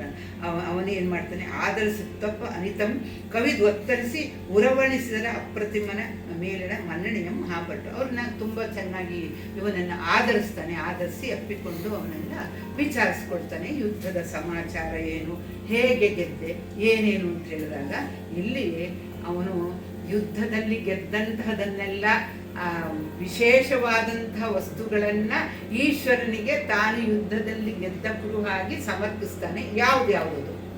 ಘನಯಜ್ಞನ ಶಿರವಿದು, ದಕ್ಷನ ತನೆಯಿದು, ಕಾಲನ ತೋಳಿದು, ಭಗಲೋಚನವಿದು, ಉಷಾದಿತ್ಯನ ಹಲ್ಲಿದು, ವಾಣಿಯ ಮೂಗಿದು, ಮೃಗದೊಗಲಿದು, ಗದೆಯಿದು, ಹೊಸ ಚಕ್ರವಿದು, ಅನಲನ ನಾಲಗೆಯಿವು, ಸುರಪತಿ ಮುಖ್ಯರ ವಾಹನವಿವು, ವಾಹನವಿವು, ಚಂದನ ಶಸ್ತ್ರಾಸ್ತ್ರಾವಳಿವು, ಸನ್ಮುನಿಗಳ ಸೃಕ್ಸುವವಿವು, ಚಿತ್ತೈಸು ಎಂದು ಒಪ್ಪಿಸಿದರು ವೀರನ ಕಿಂಕರರು. ಇಲ್ಲಿ ಎಂಥ ಒಂದು ರಾಜಕೀಯ ಇದಿದೆ ಅಂದ್ರೆ ಅದನ್ನೆಲ್ಲ ದೋಚ್ಕೊಂಡು ಬಂದಾಗ ಇವನೇ ಬಂದು ಕೊಡೋದಿಲ್ಲ. ಒಬ್ಬರೊಬ್ಬರ ಕೈಲಿ ಒಂದೊಂದು ಹೊರಿಸ್ಕೊಂಡ್ಬಿದ್ದಾನೆ. ಇವನು ವಿಜಯ್. ಆ ವಿಜಯ ಪಟೋಪಟ ಏನು, ಅವನು ಧೀಮಂತವಾದ ಹೆಜ್ಜೆ ಇಡುವಂತ ಬರೆದ. ತಾನೇನು ತಗೊಂಡೋಗಿ ನೋಡು ನಾನು ಇತ್ತಂದೆ ಅಂತ ತೋರಿಸಲ್ಲ. ಎಷ್ಟು ಚೆನ್ನಾಗಿದೆ ಅಂದ್ರೆ ಘನಯಜ್ಞನ, ಆ ಘನವಾದಂತಹ ಯಜ್ಞ ಪುರುಷನ ಶಿರ ಇದು, ದಕ್ಷನ ತಲೆ ಇದು. ಮತ್ತೆ ಯಾಕಿಲ್ ದಕ್ಷನ ತಲೆ ಅಂತ ತರ್ತಾನೆ ಅಂತ ಯಜ್ಞ ಪುರುಷ. ಯಜ್ಞ ಪುರುಷ ಅಂದ್ರೆ ಯಜ್ಞ ಪುರುಷನೇ ಒಂದು ಥರದಲ್ಲಿ. ಅಥವಾ ಯಜ್ಞ ಪುರುಷ ಅಂದ್ರೆ ಇವರುಗಳ ಪ್ರಕಾರ ಅಲ್ಲ, ಇವರುಗಳ ಪ್ರಕಾರ ಯಜ್ಞ ಪುರುಷ ವಿಷ್ಣು, ವೈಷ್ಣವರ ಪ್ರಕಾರ. ಆಮೇಲೆ ಶೈವ ಭಕ್ತರ ಪ್ರಕಾರ ಯಜ್ಞ ಪುರುಷ ಅಂದ್ರೆ ಶಿವನೇ. ಹೇಳಿದ ಶಿವಪುರಾಣದಲ್ಲಿ ಶಿವ ಶ್ರೇಷ್ಠ, ವಿಷ್ಣು ಪುರಾಣದಲ್ಲಿ ವಿಷ್ಣು ಶ್ರೇಷ್ಠ. ಹಾಗಾಗಿ ಯಜ್ಞನನ್ನೇ, ಯಾಕೆಂದ್ರೆ ಈ ಕೆಲವರು ಯಜ್ಞವನ್ನು ಮಾಡುವಾಗ ಆ ಯಜ್ಞದ ಪರಿಸಮಾಪ್ತಿಯಲ್ಲಿ ಯಜ್ಞ ಪುರುಷನೇ ಒಂದು ಆಕೃತಿಯನ್ನು ತಾಳಿ ಅಂತ ಹೇಳ್ತಾರೆ. ಹೌದು ತಾನೆ? ಯಜ್ಞ ಪುರುಷ ಆಕೃತಿ ಅಂದ್ರೆ ಇದ್ರ ಸ್ವರೂಪವನ್ನು ತಾಳಿಬಿಟ್ಟು ಬಂದು ಅವರಿಗೆ ಯಜ್ಞದ ಫಲವಾಗಿ ಅದು ಪಾಯಸವನ್ನು ಮತ್ತೊಂದನ್ನು ಏನೋ ಕೊಡ್ತಾನೆ ಅಂತ ಇದೆ. ದೃಪದ ಮಾಡಿದಂತಹ ಯಜ್ಞದಲ್ಲಿ ಯಜ್ಞ ಪುರುಷ ಬಂದು ಒಂದು ಇದನ್ನ ಕೊಡ್ತಾನೆ, ಪಾಯಸವನ್ನು ಏನೋ ನಿನ್ನ ಪತ್ನಿಗೆ ಕೊಡುವುದನ್ನು ಸ್ವೀಕರಿಸಲಿ ಅಂತ ಹೇಳ್ತಾನೆ. ಆದ್ರೆ ಯಜ್ಞ ಪುರುಷ, ಯಾಕೆಂದ್ರೆ ಅವಾಗ ಅವನು ಅನಲ ಅಥವಾ ಅಗ್ನಿ ಒಂದು ಪುರುಷನ ರೂಪ ಆಗಿ ಬರ್ತಾನೆ. ಆದ್ರೆ ಇವಳೇನ್ ಮಾಡ್ತಾಳೆ, ಕೌಸವಿ ಅಂತ ಹೇಳಿ ದೃಪದನ ಪತ್ನಿ, ಅವಳು ನಾನು ಕೈಕಾಲು ತೊಳ್ಕೊಂಡು ಶುದ್ಧವಾಗಿ ಬರ್ತೀನಿ ಅಂತ ಅವನು ಆ ಯಜ್ಞದ ಫಲಸ್ವರೂಪವಾದ ಪಾಯಸವನ್ನು ಮತ್ತೊಂದು ಏನೋ ಕೊಡುವಂಥ ಸಮಯದಲ್ಲಿ ಎದ್ದು ಹೋಗ್ತಾಳೆ. ಅವಳು ಹೋಗಿ ಕೈಕಾಲು ತೊಳ್ಕೊಂಡು ಬರೋ ತನಕ ಯಜ್ಞ ಪುರುಷ ಕಾಯ್ದಿರ್ತಾನೆ. ಅವನು ಸಿಟ್ಟಿಂದ ಅವನು ಅದನ್ನು ಯಜ್ಞದ ಅಗ್ನಿಯಲ್ಲಿ ಹಾಕ್ಬಿಡ್ತಾನೆ. ಆಗ ಅಗ್ನಿಯಿಂದ ರಥ ಮತ್ತೆ ಎಲ್ಲ ಆಯುಧ ಕವಚಗಳ ಜೊತೆಯಲ್ಲಿ ಹುಟ್ಟಿ ಬಂದವನು ದೃಷ್ಟದ್ಯುಮ್ನ, ಆಮೇಲೆ ದ್ರೌಪದಿ. ಅದಕ್ಕೆ ಅವಳಿಗೆ ಯಜ್ಞಕನ್ಯೆ ಅಗ್ನಿ ದ್ರೌಪದಿ ಅಗ್ನಿಯಿಂದ ಬಂದು ಅಯೋನಿಜೆ ಅಗ್ನಿಕನ್ಯೆಯವರು, ಅಗ್ನಿಕನ್ಯೆ ಅಂತಲೇ ಹೇಳ್ತಾನೆ ಅವಳಿಗೆ. ಯಾಕೆಂದ್ರೆ ಅವನು ಇದ್ರ ಪ್ರಕಾರ ಕೊಟ್ಟಿದ್ರೆ, ಅವಳು ಕೌಸವಿ ಸೇವಿಸಿದ್ರೆ ಅವಳು ತಾಯಿ ಹೊಟ್ಟೆಯಿಂದ ಬರ್ತಾ ಇದ್ಲು. ಆದ್ರೆ ಅವಳು ಶುದ್ಧವಾಗಿ ಅದೇನು ಯಜ್ಞಶಾಲೆ ಅಂತಂದ್ರೆ ಇಲ್ಲೇ ಇರುತ್ತೆ, ಅಲ್ಲಿ ದೂರ ಹೋಗೋದಕ್ಕೆ ಅಷ್ಟೊತ್ತವರೆಗೂ ಅವನು ಹಿಡ್ಕೊಂಡು ಕಚ್ಚ ಕೂತಿರ್ತಾನೆ. ಅದಕ್ಕೆ ಅವನು ಇದನ್ನ ಹಾಕ್ಬಿಡ್ತಾನೆ. ಆಗ ಇವರಿಬ್ಬರು ಬುದ್ಧಿದ್ರು ಅಂತೇಳಿ. ಅವನು ಯಜ್ಞವನ್ನು ಮಾಡಿದ್ರು ಒಂದು ಉದ್ದೇಶದಿಂದ, ಇದರಿಂದ ದ್ರೋಣನನ್ನು ಕೊಲ್ಲುವಂತಹ ಮಗನನ್ನು ಬೇಡಿ, ಆಮೇಲೆ ಅರ್ಜುನನ ಸಾಮರ್ಥ್ಯಕ್ಕೆ ಸೌಂದರ್ಯಕ್ಕೆ ಬೆರಗಾಗಿ ಅವನನ್ನು ವರಿಸುವಂತಹ ಮಗಳು ಅಂತ ಹೇಳ್ಬಿಟ್ಟು ದ್ರೌಪದಿಯನ್ನ ಪಡೆದಿದ್ದವನು. ಆದರೆ ಅವರಿಬ್ಬರೂ ಸಹಿತ ಅಯೋನಿಜರಾಗಿಯೇ ಹುಟ್ಟುತ್ತಾರೆ. ಆದ್ದರಿಂದ ಇಲ್ಲಿ ಯಜ್ಞನ ಶಿರವಿದು, ದಕ್ಷಿಣ ತಲೆ ಇದು, ಮತ್ತೆ ಇಲ್ಲಿ ತಲೆ ಅಂತ ಕೊಡ್ತಾರೆ. ಯಾಕೆಂದ್ರೆ ಅಲ್ಲಿ ತಲೆಯನ್ನು ಸುಟ್ಟು ಬೂದಿ ಮಾಡಿದ್ದೀನಿ ಅಂತ ಹೇಳ್ತಾನೆ ಅವನು. ಯಾಕೆಂದ್ರೆ ಶಿವಪುರಾಣದಲ್ಲಿ ಹೇಳ್ತಾನೆ, ತಗೊಂಬ ಅವನು ಇಷ್ಟೊಂದು ಇದು ಮಾಡ್ತಿದ್ದಾನೆ. ಅಲ್ಲ ಇಲ್ಲಿ ಅರ್ಥದಲ್ಲಿ ಕೊಟ್ಟಿದ್ದಾರೆ, ಅರ್ಥದಲ್ಲಿ ಕೊಟ್ಟಿದ್ದಾರೆ. ಇಲ್ದಿದ್ರೆ ಆ ತಲೆಯನ್ನು ಅಂಟಿಸ್ಬೋದಾಗಿತ್ತಲ್ವಾ, ಅದೇ ತಲೆಯನ್ನು ಅಂಟಿಸ್ಬೋದಿತ್ತು. ಅದಿಲ್ಲದೆ ಇರೋದ್ರಿಂದ ಯಜ್ಞ ಪಶುವಿನ ಇದು ದಕ್ಷಿಣ ತಲೆ ಇದು. ಕಾಲನ ತೋಳಿದು, ಯಮಧರ್ಮರಾಯನ ತೋಳು, ಅವನಿಗೇನು ಕಾಲದಂಡವನ್ನು ಇಟ್ಕೊಂಡು ಪ್ರತಿಯೊಬ್ಬರು ಶಿಕ್ಷೆ ತೋಳಿದು. ಭಗಲೋಚನ ಇದು, ಭಗನ ಕಣ್ಣು ಇದು. ಪೂಷಾದಿತ್ಯನ ಹಲ್ಲಿದು, ಆದಿತ್ಯರಲ್ಲಿ ಒಬ್ಬನಾದಂಥ ಅವನ ಹಲ್ಲು. ವಾಣಿಯ ಮೂಗು, ಪಾಪ ಮೂಗ. ಮೃಗ ತೊಗಲಿದು, ಈ ಮೃಗ ತೊಗಲು ಅಂದ್ರೆ ಜಿಂಕೆಯ ತೊಗಲು. ಜಿಂಕೆಯ ತೊಗಲು ಯಾವುದು? ವಿಷ್ಣು ಎರಳೆಯ ರೂಪದಲ್ಲಿ, ಜಿಂಕೆಯ ರೂಪದಲ್ಲಿ ವೀರಭದ್ರನಿಂದ ತಪ್ಪಿಸಿಕೊಂಡು ಓಡಿ ಹೋಗುವಾಗ ಆ ಜಿಂಕೆಯನ್ನು ಕೊಂದಾಗ ಮತ್ತೆ ಅವನು ತಕ್ಷಣ ವಿಷ್ಣು ರೂಪ ಅಂತ ಆದಾಗ ಆ ಕೊಂದ ಜಿಂಕೆಯ ಚರ್ಮ, ಅದನ್ನ ನಾನು ವಿಷ್ಣುವಿಗೆ ಹೀಗೆ ಈಶ್ವರಿಗೆ ಕೊಡ್ತೀನಿ ಅಂತ ಹೇಳಿ ಅವನು ಇಟ್ಕೊತಾನಲ್ಲ. ಮೃಗದೊಗಲಿ ಇದು. ಗದೆ ಇದು, ಗದೆ ಯಾವುದು? ಅದು ಯಾರ ಗದೆಯೂ ಆಗ್ಬೋದು, ಕುಬೇರನ ಗದೆ ಆಗ್ಬೋದು, ವಿಷ್ಣುವಿನ ಗದೆ, ಅದು ವಿಷ್ಣುವಿನ ಗದೆ ಇರ್ಬೋದು. ಹಾಗೆ ಆಮೇಲೆ ಹೊಸ ಚಕ್ರ ಇದು. ಈ ಹೊಸ ಚಕ್ರ ಅನ್ನೋದಕ್ಕೆ ಅರ್ಥ ಆಯ್ತು. ಯಾಕೆ ಅಂದ್ರೆ ಆ ಚಕ್ರವನ್ನ ಅವನು ಪ್ರಯೋಗಿಸಿದಾಗ ವಿಷ್ಣು ಅದನ್ನು ಚೂರು ಚೂರು ಮಾಡಿ ಹಾಕ್ತಾರೆ ಗಣಗಳು ಅಂತ ಬರುತ್ತೆ. ಆ ಚೂರು ಚೂರು ಮಾಡಾಗಿದ್ಮೇಲೆ ಅವನು ಹೊಸ ಚಕ್ರವನ್ನ ತರಿಸ್ತಾನೆ. ಅದು ನನ್ನ ಅರ್ಥೈಕೆ ಅಲ್ವಾ? ಆ ಹಿಂದಿನದ್ರಲ್ಲಿ ನಾವು ಓದಿದ್ವಲ್ಲ, ಚೂರು ಚೂರು ಮಾಡಾಕ್ತಾರೆ, ತುಂಡು ತುಂಡು ಮಾಡಾಕ್ತಾರೆ. ತುಂಡು ತುಂಡು ಮಾಡಿದಾಗ ಎಲ್ಲಿ ಉಳಿತು ಅಂದಮೇಲೆ ಮತ್ತೊಂದು ಹೊಸ ಚಕ್ರ ಇದೆ. ಅವನು ಸ್ವಶಕ್ತಿಯಿಂದ ಮತ್ತೊಂದು ಚಕ್ರ, ಅದರಿಂದ ಹೊಸ ಚಕ್ರ ಇದೆ. ಅಂದ್ರೆ ಎಷ್ಟು ಕವಿ ಯೋಚನೆ ಮಾಡಿ ಬರೀತಾನೆ ಅನ್ನೋದಕ್ಕೆ. ಅನಲನ ನಾಲಿಗೆ, 7 ನಾಲಿಗೆಗಳನ್ನು ಹೇಳಿದ್ವಲ್ಲ, ಸಪ್ತಾರ್ಚಿ ಅಥವಾ ಸಪ್ತಜಿವ ಅಗ್ನಿಯದು. ಆಮೇಲೆ ಸುರಪತಿ ಮುಖ್ಯರ ವಾಹನಗಳು. ಇಲ್ಲಿ ತನಕ ಅವರ ಅಂಗಾಂಗಗಳು ಮತ್ತೊಂದು ಆಯಿತು. ಇನ್ನು ಸುರಪತಿ ಮುಖ್ಯರ ವಾಹನನ ಹೇಳಿದೆ. ಕುಬೇರನಿಗೆ ಯಾವುದು, ಇಂದ್ರನಿಗೆ ಯಾವುದು, ಅಗ್ನಿಗೆ ಯಾವುದು, ವರ್ಣನಿಗೆ ಯಾವುದು, ವರ್ಣನಿಗೆ ಮಕರ, ಹೀಗೆ ಅವರೆಲ್ಲರ ವಾಹನಗಳು. ಆಮೇಲೆ ಚಂಡ ಅಂದರೆ ಬಹುಶಃ ಯಮನೇ ಇರಬೇಕು. ಅವನ ಶಸ್ತ್ರಾಸ್ತ್ರಗಳ ಗುಂಪು ಇವು. ಸನ್ಮುನಿಗಳ ಸುಕ್ಸ್ರು ಇವು. ಯಾರು ಯಜ್ಞ ಯಾಗವನ್ನು ಮಾಡುವುದಕ್ಕೆ ಒಂದು ಇದನ್ನ ದೀಕ್ಷೆಯನ್ನು ಇದು ಮಾಡಿ ಅದಕ್ಕೆ ಸಹಾಯ ಮಾಡ್ತಾರೆ, ಅವರು ಸುಕ್ಸ್ರುವಗಳು. ಕದಿರ ಮರದಿಂದ ಮಾಡಿದಂತಹ ಮರದ ಇದಕ್ಕೆ ಆಜ್ಯವನ್ನು ಹಾಕುವಂತಹ ಸೌಟುಗಳು, ಮರದ ಸೌಟುಗಳು ಎಂದು ಚಿತ್ತೈಸು ಎಂದು ಒಪ್ಪಿಸಿದರು ವೀರನ ಕಿಂಕರರು. ಅದನ್ನೆಲ್ಲ ಅವ್ರ ಕೈ ಹೊರಿಸ್ಕೊಂಡ್ ಬಂದಿರ್ತಾರೆ. ಅವರ ಕಿಂಕರರು ಒಂದೊಂದಾಗಿ ಬಂದು ನೋಡಪ್ಪ ಇದು, ನೋಡಪ್ಪ ಇದು ಅಂತೇಳಿ ಶಿವನ ಪಾದದ ಬಳಿ ಸಾಲಾಗಿ ಇಡ್ತಾರೆ. ಹಿಂದೆ ಅರಿಯದೆ ನಿಂದಿಸಿದ ಈ ದೋಷಂ ಕುರಿಮೊಗದಿಂದರಿಯಲ್ ಬರುತ್ತಿದೆ. ಪಶುವು ಆಂ ಪಶುಪತಿ ನೀನೆಂದು ಮಹಾದೈನ್ಯದಿಂ ದಕ್ಷಂ ಕೀರ್ತಿಸೆ. ಮೆಲ್ಲನೆ ನಗುತೇಳಿಸಿ ಕೃಪೆಯಿಂ ಎಂದನು ಮನವೊಲಿದುದ ಬೇಡನೆ. ಕ್ರತು ಫಲವಂತಂದೆ ಕರುಣಿಸು ಎನಗೆ ಎನೆ. ಶತಯಜ್ಞದ ಫಲಗಳನ್ನು ಇಂದು ಧರಂ ಕೊಟ್ಟಂ. ಸುರರ ಶಿರದೊಳಗೆ ಅಭಯಕರವನಿಟ್ಟಂ. ಕರುಣಾಕರನು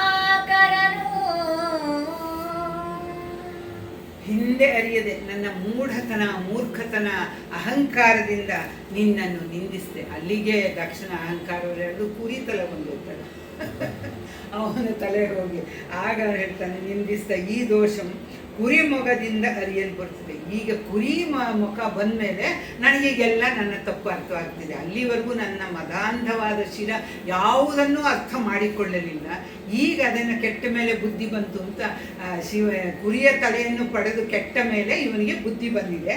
ಪಶುವಾಂ ಪಶುಪತಿ, ಈಶ್ವರನ ಒಂದು ಪಶುಪತೀಶ್ವರ ಪಶುಪತಿ ಅಂತ ಹೇಳ್ತಾರೆ. ಪಶುಪತಿ ಅಂದರೆ ಎಲ್ಲ ಜೀವಿಗಳಿಗೆ ಒಡೆಯನಾದವನು. ಪ್ರತಿಯೊಂದು ಒಂದು ಥರದಲ್ಲಿ ಪ್ರಾಣಿಗಳು, ಮನುಷ್ಯರು ಒಂದು ತರಹದ ಪ್ರಾಣಿ. ಆದ್ದರಿಂದ ನಾವೆಲ್ಲರೂ ಪಶುಗಳೇ. ಜಗತ್ತಿನಲ್ಲಿರುವ ಎಲ್ಲ ಜೀವಿಗಳು ಪಶುಗಳಾದ್ರಿಂದ ಆ ಪಶುಗಳಿಗೆ ಒಡೆಯನಾದವನು ನೀನು. ನಾನು ಪಶು, ನಾನು ಕುರಿ ಅಂತ ಬುದ್ಧಿ ಇದ್ದ ಮೂಢ, ನಾನು ಜಡ ಬುದ್ಧಿಯವನು. ಆದ್ದರಿಂದ ಅಂತ ಹೇಳಿ ಹೀಗೆಂದು ಹೇಳಿ ದಕ್ಷ ಮಹಾದೈನ್ಯದಿಂದ ಈಗ ಎಲ್ಲ ವಿನಯವೂ ಅವನಲ್ಲಿ ಆವಿರ್ಭವವಾಗಿದೆ, ದೈನ್ಯತೆ ಇದೆ.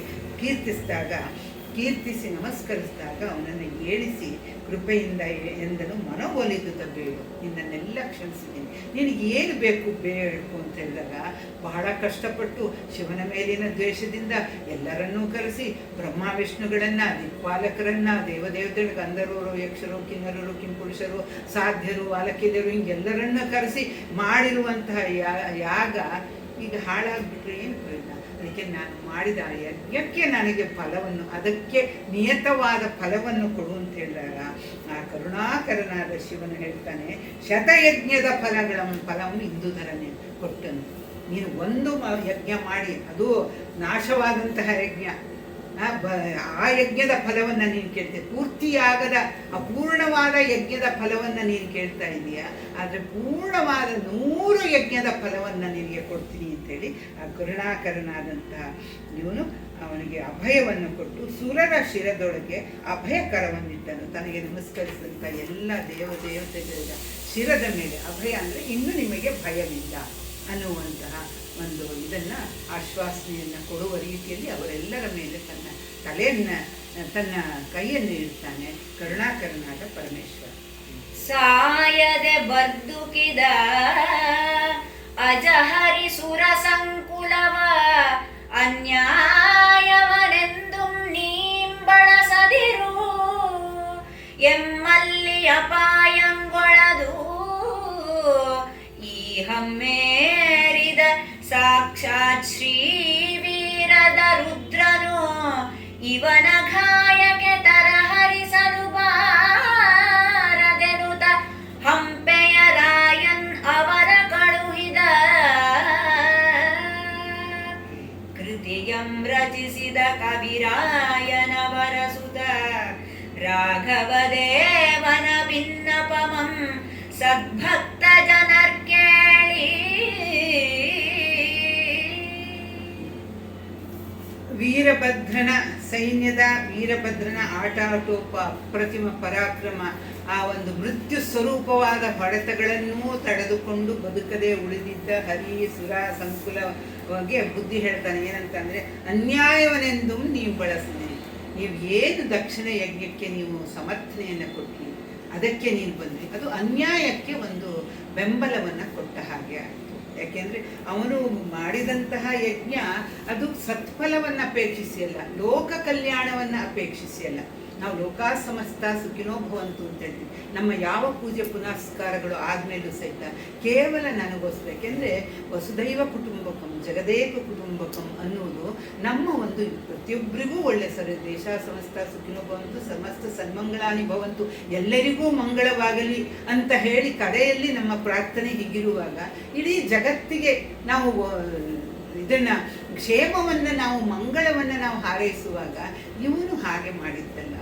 ಕೇವಲ ತನ್ನ ಅಹಂಕಾರದಿಂದ ಉದ್ಭವಿಸಿದ ಕ್ರೋಧಕ್ಕೆ ವಶನಾಗಿ ಸೇಡು ತೀರಿಸಿಕೊಳ್ಳಬೇಕು ಅಂಥೇಳಿ ಕೇವಲ ಈಶ್ವರನ ಮೇಲಿನ ಸೇಡಿನ ಫಲವನ್ನು ಅಪೇಕ್ಷಿಸಿ ಮಾಡಿದ ಕ್ರತುವಿಗೆ ಯಜ್ಞಕ್ಕೆ ಅವನಿಗೆ ಒಳ್ಳೆ ಫಲ ಸಿಗುವ ಸಾಧ್ಯತೆ ಇರಲಿಲ್ಲ.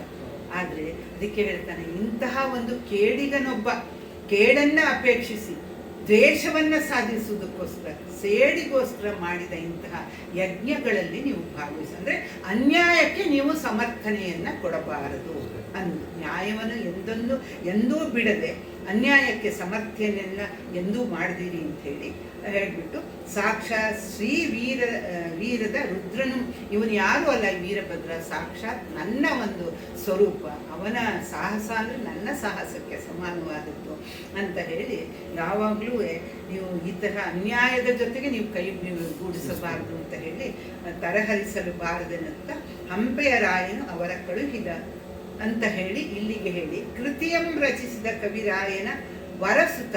ಕವಿರಾಯನ ಅಂದರೆ ಇಲ್ಲಿ ಹರಿಹರನ ಅಂತಾರೆ, ಹರಿಹರನ ವರಸುತ ಅಂದರೆ ಒಂದು ಥರದಲ್ಲಿ ಶಿಷ್ಯರೂ ಸಹಿತ ಮಕ್ಕಳ ಸಮಾನ. ಹರಿಹರನ ಶಿಷ್ಯನೂ ಹೌದು, ಹರಿಹರನ ತಂಗಿಯದೋ ಅಕ್ಕನೋ ಸೋದರಳಿಯನೂ ಹೌದು. ಆದರೆ ಒಂದು ಸತಿ ಇವನಿಂದ ಪಾಠವನ್ನು ಕಳೆದಾಗ ಅವನು ಶಿಷ್ಯನಾಗ್ತಾನೆ, ಶಿಷ್ಯನು ಮಗನ ಸಮಾನ. ಆದ್ದರಿಂದ ರಾಘವ ದೇವನ ಭಿನ್ನಪಂ, ನಾನು ಯಾವುದು ಇದು ವಿರೇಶ ಚರಿತೆ ಎನ್ನುವಂತಹ ಈ ಕಾವ್ಯದ ಭಿನ್ನಪವನ್ನು ಸದ್ಭಕ್ತ ಜನರು ಕೇಳಿ ಅಂತ ಹೇಳಿ ಈ ಕಾವ್ಯವನ್ನು ಮುಗಿಸ್ತಾನೆ.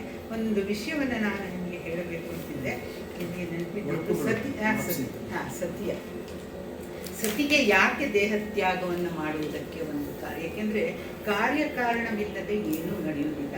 ಒಂದು ಕಡೆ ಯಾಕೆಂದರೆ ನಮಗೆ ತುಂಬ ಅಥೆಂಟಿಕ್ ಅಂದರೆ ನಮಗೆ ಶಿವಪುರಾಣ. ಬೇರೆ ಇವರೆಲ್ಲ ಯಾವುದು ಏನು ಬರೆದಿದ್ದಾರೆ ಅದರಲ್ಲಿ ಸೊಕಪೋಲ ಕಲ್ಪಿತ ಅಥವಾ ತಮ್ಮ ದೇವರನ್ನ ಹೆಚ್ಚುಗಾರಿಕೆಯ ಈ ಥರ ಇರುತ್ತೆ. ಅದರಲ್ಲಿ ಎಲ್ಲೂ ಸಹಿತ ಶಿವಪುರಾಣದಲ್ಲಿ ವಿಷ್ಣುವನ್ನ ಕೀಳಾಗಿ ಶಿವನನ್ನ ಇದು ಅಂತ ಇಲ್ಲ. ಅಲ್ಲಿ ಒಂದು ಕಡೆ ಏನಂತೂ ಯಾವುದೋ ಒಂದು ಕಡೆ ಬರುತ್ತೆ, ಶಿವೋಶ್ಚ ಹೃದಯಂ ವಿಷ್ಣು ವಿಷ್ಣೋಶ್ಚ ಹೃದಯಂ ಶಿವ ಯಥಾ ಶಿವಂ ವಿಷ್ಣು ಏವಂ ವಿಷ್ಣುಮಯಂ ಶಿವ. ನಮ್ಮಿಬ್ಬರಲ್ಲಿ ಭೇದವಿಲ್ಲ. ಯಥಾ ಕಾರ್ಯ ಹೇಗಿರುತ್ತೆ ಅದಕ್ಕೆ ತಕ್ಕಂಥ ರೂಪ ಸ್ವಭಾವ ಅಥವಾ ವೇಷಭೂಷ. ಇಲ್ಲಿ ಈ ಸತಿ ಮಾಡಿದಂತಹ ಒಂದು ಅಪರಾಧಕ್ಕಾಗಿ ಅವಳು ಶಿವನಿಂದ ಪರಿತ್ಯಕ್ತಳಾಗ್ತಾಳೆ. ಏನು ಅಪರಾಧ ಅಂದರೆ ಮಾನಸಿಕವಾಗಿ ಅವಳ ಜೊತೆಲಿ ಇರ್ತಾನೆ, ಆದರೆ ಅವಳನ್ನು ಒಪ್ಪಿಕೊಳ್ಳಿ ಮಾನಸಿಕವಾಗಿ ಪರಿತ್ಯಜಿಸ್ತಾನೆ. ಯಾವಾಗ ಅಂತಂದರೆ ಒಂದು ಸತಿ ಶಿವಪಾರ್ವತಿಯರು ನಂದಿಯ ಮೇಲೆ ಕುಳಿತುಕೊಂಡು ಭೂಲೋಕ ಸಂಚಾರವನ್ನು ಮಾಡ್ತಾ ಇರುವಂಥ ಸಂದರ್ಭದಲ್ಲಿ ದಂಡಕಾರಣ್ಯಕ್ಕೆ ಬರ್ತಾರೆ. ಹಾಗೆ ದಂಡಕಾರಣ್ಯಕ್ಕೆ ಬಂದಾಗ ಅಲ್ಲಿ ಒಂದು ಕಡೆ ರಾಮ ಲಕ್ಷ್ಮಣ ಕೂತಿರ್ತಾರೆ. ಅವರ ಮುಖ ಮ್ಲಾನವಾಗಿರುತ್ತೆ, ದುಃಖ ದುಗುಡಗಳಿಂದ ತುಂಬಿರುತ್ತೆ. ಅವನು ಅವಾಗ ನೆನಪಿಸ್ಬಿಡ್ತಾನೆ, ಹಾಸಿತೆ ಅಂತ ಉದ್ಘರಿಸ್ತಾ ಇರ್ತಾನೆ. ಅವಳು ಪಾರ್ವತಿ ಕೇಳ್ತಾರೆ, ಇದು ಯಾರಿದು, ಯಾಕೆ ಹೀಗಿದ್ದಾಗ ಅವನು ಸಾಕ್ಷಾತ್ ಪರಮಾತ್ಮನಾದ ವಿಷ್ಣುವಿನ ಅವತಾರವಾದಂತಹ, ವಿಷ್ಣುವಿನ ಪೂರ್ಣ ಅಂಶಾವತಾರವಾದಂತಹ ಅವನು ರಾಮ. ಇದು ಅವನ ಲೀಲೆ. ಏನು ಲೀಲೆ ಅಂತ ಹೇಳಿದಾಗ ಇವನು ತಂದೆಯ ಮಾತನ್ನು ಸಲ್ಲಿಸುವುದಕ್ಕೋಸ್ಕರ ಮತ್ತೆ ಲೋಕ ಕಲ್ಯಾಣವೂ ಆಗಬೇಕಾಗಿತ್ತು. ಯಾಕೆಂದರೆ ಇವರು ದೇಶವನ್ನು ಬಿಟ್ಟು ರಾಜ್ಯವನ್ನು ಬಿಟ್ಟು ಬರದೇ ಇದ್ರೆ ಇಲ್ಲಿ ರಾವಣಾದಿಗಳ ರಾಕ್ಷಸರ ಹತ್ಯೆ ಆಗುವುದಕ್ಕೆ ಸಂಹಾರವಾಗುವುದಕ್ಕೆ ಸಾಧ್ಯವಿರಲಿಲ್ಲ. ಅದರಿಂದ ಅದು ಒಂದು ನೆಪ ಅಷ್ಟೇ. ಈಗ ಕೈಕೇಯಿ ದುಷ್ಟಳೆಂದಲ್ಲ, ಮಂಥರೆ ದುಷ್ಟಂದಿಲ್ಲ, ಅವರೆಲ್ಲ ದೇವತೆಗಳ ಕೈಯಿನ ಒಂದು ಉಪಕರಣ ಅಥವಾ ದೇವತೆಗಳ ಒಂದು ಇಚ್ಛೆಯ ಉಪಕರಣ. ಈಗ ಕೈಕೇಯಿ ಮಂಥರೆ ದುರ್ಬೋಧನೆ ಮಾಡದೇ ಇದ್ರೆ, ಕೈಕೇಯಿ ಹಠ ಹಿಡಿದೇ ಇದ್ರೆ ರಾಜಪಟ್ಟಾಭಿಷೇಕ ಆಗುತ್ತೆ. ಅವರು ಇಲ್ಲಿಯ ತನಕ ಬಂದು ಅವನನ್ನು ಸಂಹರಿಸುವುದು ಯಾಕೆ? ಹಾಗಾಗಿ ಈಗ ಕೈಕೇಯಿ ಒಂದು ಕಡೆ ಬರುತ್ತೆ. ಈಗ ಕೈಕೇಯಿಯನ್ನು ದೇವತೆಗಳೆಲ್ಲ ಬೇಡ್ಕೊತಾರಂತೆ, ನೀನು ಈ ಕೆಲಸ ಮಾಡುವುದು. ನಿಜವಾಗಿಯೂ ಕೈಕೇಯಿಗೆ ಭರತನ ಮೇಲಿಗಿಂತ ಜಾಸ್ತಿ ಪ್ರೀತಿ ಇದ್ದದ್ದು ನಿಜ ರಾಮನ ಮೇಲೆ. ಆದರೆ ಅವಳು ಇದು ಮಾಡಲ್ಲ. ಆದರೆ ಲೋಕ ಕಲ್ಯಾಣಕ್ಕೋಸ್ಕರ, ದುಷ್ಟ ಸಂಹಾರಕ್ಕೋಸ್ಕರ ನೀನು ನಿಮಿತ್ತವಾಗಿ ಈ ಕೆಲಸವನ್ನು ಮಾಡಿದರೆ ರಾಮ ಕಾಡಿಗೆ ಬರ್ತಾನೆ.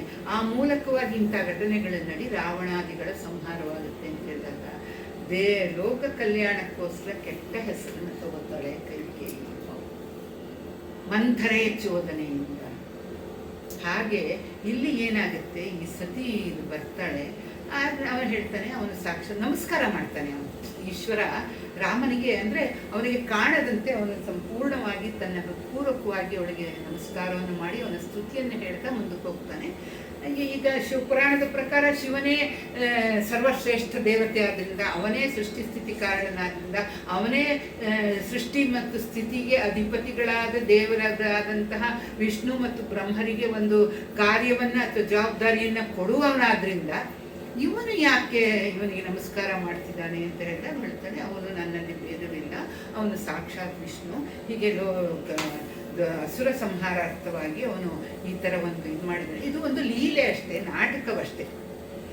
ಭಗವಂತನ ಶೋಕ ಮೋಹ ಅಥವಾ ಮತ್ತೊಂದು ಏನೇನಿದೆ ಅದೆಲ್ಲ ಲೀಲೆಗಳಷ್ಟೇ. ಆ ಲೀಲೆಗಳು ಯಾಕೆ ಅಂತಂದರೆ ಮನುಷ್ಯರಾದವರು ಯಾವ್ಯಾವ ಸಂದರ್ಭದಲ್ಲಿ ಹೇಗೆ ಹೇಗೆ ವರ್ತಿಸಬೇಕು ಅನ್ನೋ ಒಂದು ಪಾಠವನ್ನು ಕೊಡೋಕ್ಕೋಸ್ಕರ.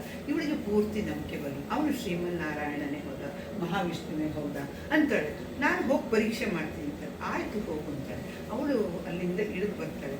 ಹೇಗೆ ಪರೀಕ್ಷೆ ಮಾಡಲಿ, ನೀನು ವಿಷ್ಣುವನೇ ಅಂತ ಕೇಳ, ಏನು ಮಾಡೋದು ಅಂತ ಹೇಳಿದಾಗ ಅವನು ಪರಮಾತ್ಮನೇ ವಿಷ್ಣುವೇ ಆದರೆ ನನ್ನನ್ನು ಗುರುತಿಸ್ತಾನೆ ಅಂತ ಹೇಳ್ಬಿಟ್ಟು ಅವಳು ಸೀತೆಯ ರೂಪಿನಲ್ಲಿ ಬರ್ತಾಳೆ. ಸತೀದೇವಿ ಸೀತೆಯಾಗಿ ರಾಮನ ಎದುರಿಗೆ ಬರ್ತಾಳೆ. ಆಗ ರಾಮ ನನ್ನ ಸೀತೆ ಬಂದ್ಬಿಟ್ಲು ಅಂತಂದ್ರೆ ಮುಗಿದೋಯ್ತು. ಅವನು ವಿಷ್ಣುವಲ್ಲ, ಅವನಿಗೆ ಗುರುತಿಸೋದಕ್ಕೆ ಸಾಧ್ಯವಿಲ್ಲ. ಅದಕ್ಕೆ ಅವಳು ಸೀತೆಯ ರೂಪಿನಲ್ಲಿ ಬಂದಾಗ ಅವನು ಒಂದೇ ಸತೀದೇವಿ, ಯಾಕಮ್ಮ ನೀನು ಈ ಥರ ಬಂದಿದೀಯ ಅಂತ ಹೇಳಿ ಅವಳಿಗೆ ನಮಸ್ಕಾರ ಮಾಡಿ ಅವಳು ಏನು ಹೀಗೆ ಅಂತ ಹೇಳಿದಾಗ ಅವಳಿಗೆ ಅವಮಾನ ಯಾಕೆ ಕಣ್ಣು ಹಿಡಿದು ಬಿಟ್ನಲ್ಲ ಅವನು ಅಂತ ಅವಳನ್ನು ಸ್ತುತಿ ಮಾಡ್ತಾನೆ, ಇದು ಮಾಡ್ತಾನೆ. ನಿನ್ನ ಅನುಜ್ಞೆಯಲ್ಲಿ, ನಿನ್ನ ಆಶೀರ್ವಾದದಲ್ಲಿ ನಾನು ಯಶಸ್ವಿಯಾಗಿ ಸೀತೆಯನ್ನು ಪಡಿಬೇಕು, ನಾನು ಇದು ರಾಕ್ಷಸ ಸಂಹಾರ ಮಾಡಬೇಕು, ಅದಕ್ಕೆ ನೀನು ಆಶೀರ್ವದಿಸಮ್ಮ ಅಂತ ಅವಳನ್ನು ತಾಯಿಯ ರೀತಿಯಲ್ಲಿ ಅವನ ಕೇಳಿದಾಗ ಇವಳಿಗೆ ಅಪಮಾನ ಆಗುತ್ತೆ. ಆಯಿತು, ಈಗ ಶಿವನ ಮಾತನ್ನು ನಂಬದೆ ಅಪನಂಬಿಕೆಯಿಂದ ಇವಳು ಬಂದಿದ್ದಾಳೆ.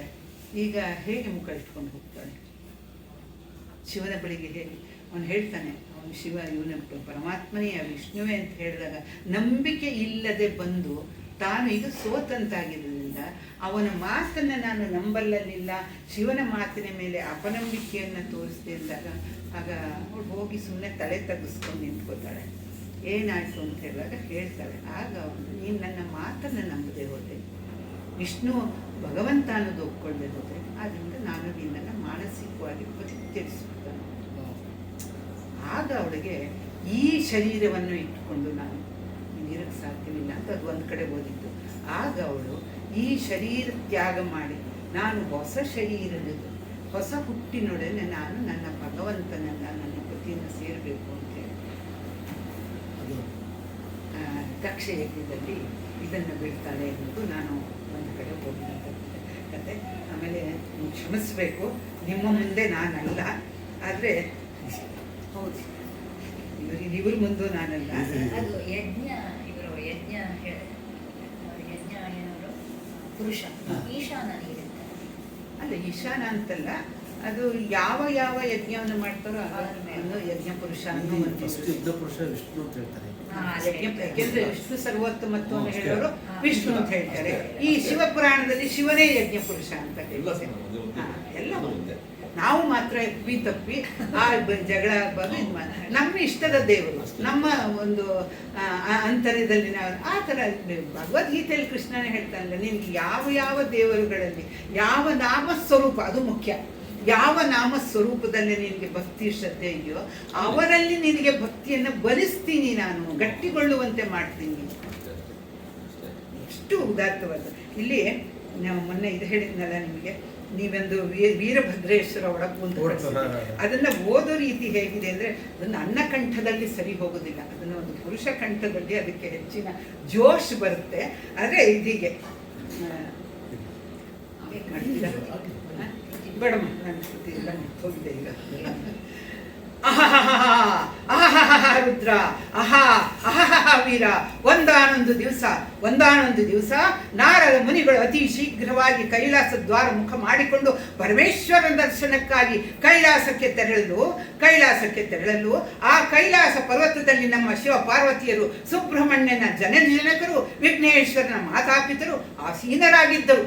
ಅದನ್ನು ನೋಡಿದ ನಾರದರು ಎರಡೂ ಕೈಗಳನ್ನು ಮೇಲೆತ್ತಿ ತಲೆಯ ಮೇಲೆ ಜೋಡಿಸಿಕೊಂಡು ಶಿವ ಪಾರ್ವತಿಯರಿಗೆ ಸಾಷ್ಟಾಂಗ ನಮಸ್ಕಾರವನ್ನು ಮಾಡಿದಾಗ ನಮ್ಮ ಶಿವಶಂಕರನು, ಉಮಾರಮಣನು, ಗಿರಿಜೇಶನು, ಚಂದ್ರಶೇಖರನು, ಗಂಗಾಧರನು, ಮುಕ್ಕಣ್ಣನು ದೇವಮುನಿಯನ್ನು ಕುರಿತು, ಆಹೋ ನಾರದ, ಎಲ್ಲೆಲ್ಲಿ ಸುತ್ತಿ ಬಂದಿದ್ದೀಯಾ, ಯಾವ ಲೋಕಗಳನ್ನು ನೋಡಿ ಬಂದಿದ್ದೀಯಾ, ಯಾವ ವರ್ತಮಾನಗಳನ್ನು ತಂದಿದ್ದೀಯಾ, ಹೇಳೆನಲ್ಲೂ ಆಗ ನಾರದನು, ಆಹೋ ಶಂಕರ, ಪರಮೇಶ್ವರ, ಸರ್ವೇಶ್ವರ, ರುದ್ರಾಕ್ಷಿ ಮಾಲಾಧರ, ಸರ್ಪಭೂಷಣ, ಭೂಲೋಕದಲ್ಲಿ ಕಾಣಬಾರದ್ದನ್ನು ಕಂಡೆನು, ನೋಡಬಾರದ್ದನ್ನು ನೋಡಿದೆನು ಎಂದು ಹೇಳಿದಾಗ ನಮ್ಮ ಶಂಕರನು, ಹೌದೇ, ಅದೇನು ಎನ್ನ ಮುಂದೆ ತಿಳಿಸೆನಲು ನಾರದನು ಪುರುಷನಿಲ್ಲದೆ ಸ್ತ್ರೀಯು ಗರ್ಭ ಧರಿಸಿದ್ದನ್ನು ನಾ ಕಂಡನೆಯ, ನಿಜಕ್ಕೂ ಕಂಡನೆಯ.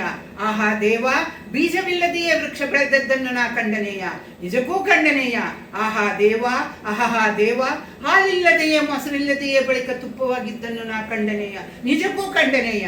ಆಹಾ ಭವನೆ, ಅಹಹಾ ಶಿವನೇ, ಗುರುವನ್ನಾಶ್ರಯಿಸದೆ ಗುರುಭಕ್ತಿಯೇ ಇಲ್ಲದ ಬಳಿಕವೂ ಮುಕ್ತಿಯ ಪಡೆದಿದ್ದನ್ನು ನಾ ಕಂಡನೆಯ, ನಿಜಕ್ಕೂ ಕಂಡನೆಯ. ಕೇಳು ಕೇಳಯ್ಯ ಸರ್ವೇಶ್ವರ, ಅದು ಎಂತೆಂದೊಡೆ ಪುರುಷನಿಲ್ಲದ ಬಳಿಕ ಸ್ತ್ರೀಯು ಗರ್ಭದ ಧರಿಸಿದ್ದನ್ನು ನಾ ಕಂಡನೆಯ, ಅದು ಎಂತೆಂದೊಡೆ ಶಿವಶರಣೆ ಅಕ್ಕ ನಾಗಮ್ಮಳು ಕಕ್ಕಯ್ಯನ ಮಿಕ್ಕ ಪ್ರಸಾದವ ಉಂಡುದಕ್ಕೆ ಚೆನ್ನ ಬಸವಣ್ಣು ಜನಿಸಿದ್ದನ್ನು ನಾ ಕಂಡನೆಯ, ನಿಜಕ್ಕೂ ಕಂಡನೆಯ. ಆಹಾ ದೇವ, ಬೀಜವಿಲ್ಲದ ಬಳಿಕ ವೃಕ್ಷ ಬೆಳೆದಿದ್ದನ್ನು ನಾ ಕಂಡನೆಯ, ನಿಜಕ್ಕೂ ಕಂಡನೆಯ. ಕೇಳು ಕೇಳಯ್ಯ, ಅದು ಎಂತೆಂದೊಡೆ ಹೇಮರೆಡ್ಡಿ ಮಲ್ಲಮ್ಮಳು ಬಿತ್ತಲಿಕ್ಕೆ ಎಂದು ದವಸ ಧಾನ್ಯಗಳನ್ನು ಒಯ್ಯುತ್ತಿರುವಾಗ ದಾರಿಯಲ್ಲಿ ನಮ್ಮ ಚನ್ನ ಮಲ್ಲಿಕಾರ್ಜುನನು ಬಂದು ಭವತಿ ಭಿಕ್ಷಾಂದೇಹಿ, ಭವತಿ ಭಿಕ್ಷಾಂದೇಹಿ, ಭವತಿ ಭಿಕ್ಷಾಂದೇಹಿ ಎಂದು ಉಡಿಯೊಡ್ಡಿ ಬೇಡಲು ಹೇಮರೆಡ್ಡಿ ಮಲ್ಲಮ್ಮಳು ನಮ್ಮ ಚನ್ನ ಮಲ್ಲಿಕಾರ್ಜುನನಿಗೆ ದವಸ ಧಾನ್ಯಗಳನ್ನೆಲ್ಲ ನೀಡಿಬಿಟ್ಟಳು ದೇವ, ನೀಡಿಯೇ ಬಿಟ್ಟಳು ದೇವ. ಬಿತ್ತಳು ಧಾನ್ಯವೇನೂ ಮಿಗದಿರಲು ಉಸುಗನ್ನೇ ಮರಳನ್ನೇ ಬಿತ್ತಿ ವೃಕ್ಷವನ್ನು ಬೆಳೆದಿದ್ದನ್ನು ನಾ ಕಂಡನೆಯ, ನಿಜಕ್ಕೂ ಕಂಡನೆಯ. ಆಹಾ ದೇವ, ಅಹಹಾ ವಿಶ್ವೇಶ್ವರ, ಹಾಲಿಲ್ಲದ ಬಳಿಕ ತುಪ್ಪವಾಗಿದ್ದನ್ನೂ ನಾ ಕಂಡನೆಯ, ನಿಜಕ್ಕೂ ಕಂಡನೆಯ. ಆಹಾ ದೇವ, ಅಹಹಾ ವಿಶ್ವೇಶ್ವರ, ಹಾಲಿಲ್ಲದ ಬಳಿಕ ತುಪ್ಪವಾಗಿದ್ದು ನಾ ಕಂಡನೆಯ, ನಿಜಕ್ಕೂ ಕಂಡನೆಯ. ಅದು ಎಂತೆಂದೊಡೆ ಹಲವು ಜೇನು ನೊಣಗಳು ಮರದಲ್ಲಿ ಕೂತು ತಟ್ಟೆಯನ್ನು ಇಟ್ಟು ಹಾಲಿಲ್ಲದೆ ತುಪ್ಪವನ್ನು ಮಾಡಿದ್ದು ನಾ ಕಂಡನೆಯ. ಆಹಾ ದೇವ, ಅಹಹಾ ದೇವ, ಗುರುಭಕ್ತಿ ಇಲ್ಲದ ಬಳಿಕ ಮುಕ್ತಿ ಪಡೆದಿದ್ದು ನಾ ಕಂಡನೆಯ, ನಿಜಕ್ಕೂ ಕಂಡನೆಯ. ಸಮಯವಿಲ್ಲದೆ ಸೀದಾ ಶಿವನನ್ನೇ ಮೆಚ್ಚಿಸಿ ಗುರುಭಕ್ತಿಯನ್ನು ಮಾಡಲು ಸಮಯವಿಲ್ಲದೆ ಸೀದಾ ಶಿವನನ್ನೇ ಮೆಚ್ಚಿಸಿ ಮುಕ್ತಿಯನ್ನು ಪಡೆದದ್ದನ್ನು ನಾ ಕಂಡನೆಯ, ನಿಜಕ್ಕೂ ಕಂಡನೆಯ. ನಿನ್ನ ಪವಾಡವು ಅಂದಿಗುಂಟು ಇಂದಿಗಿಲ್ಲ ಎಂಬ ಶತದ್ರೋಹಿಗಳಿಗೆ ನೀನೇ ಗಂಡ. ಕಾರೆಕಲ್ಲು ಚೆನ್ನ ವೀರಭದ್ರ ದೇವ, ಕಡೆ ಕಡೆ ಕಡೆ ಕಡೆ ಕಡೆ ಕಡೆ. ವೀರಭದ್ರ ಎಷ್ಟು ಚೆನ್ನಾಗಿ ಹೇಳಿದ್ರು. ಆಮೇಲೆ ಇದೊಂದು ಹೇಳ್ತೀನಿ ಈ ಸಂದರ್ಭಕ್ಕೆ, ಮಹಾದೇವ ದಂಡಕ ಅಂತ. ಇದು ಅಲ್ಲ, ಈ ಮಹಾದೇವ ದಂಡಕ ನಾನು ಬರೆದಿದ್ದು. ನೀವು ಬರೆದಿದ್ದ? ನಾನು ಬರೆದಿದ್ದು.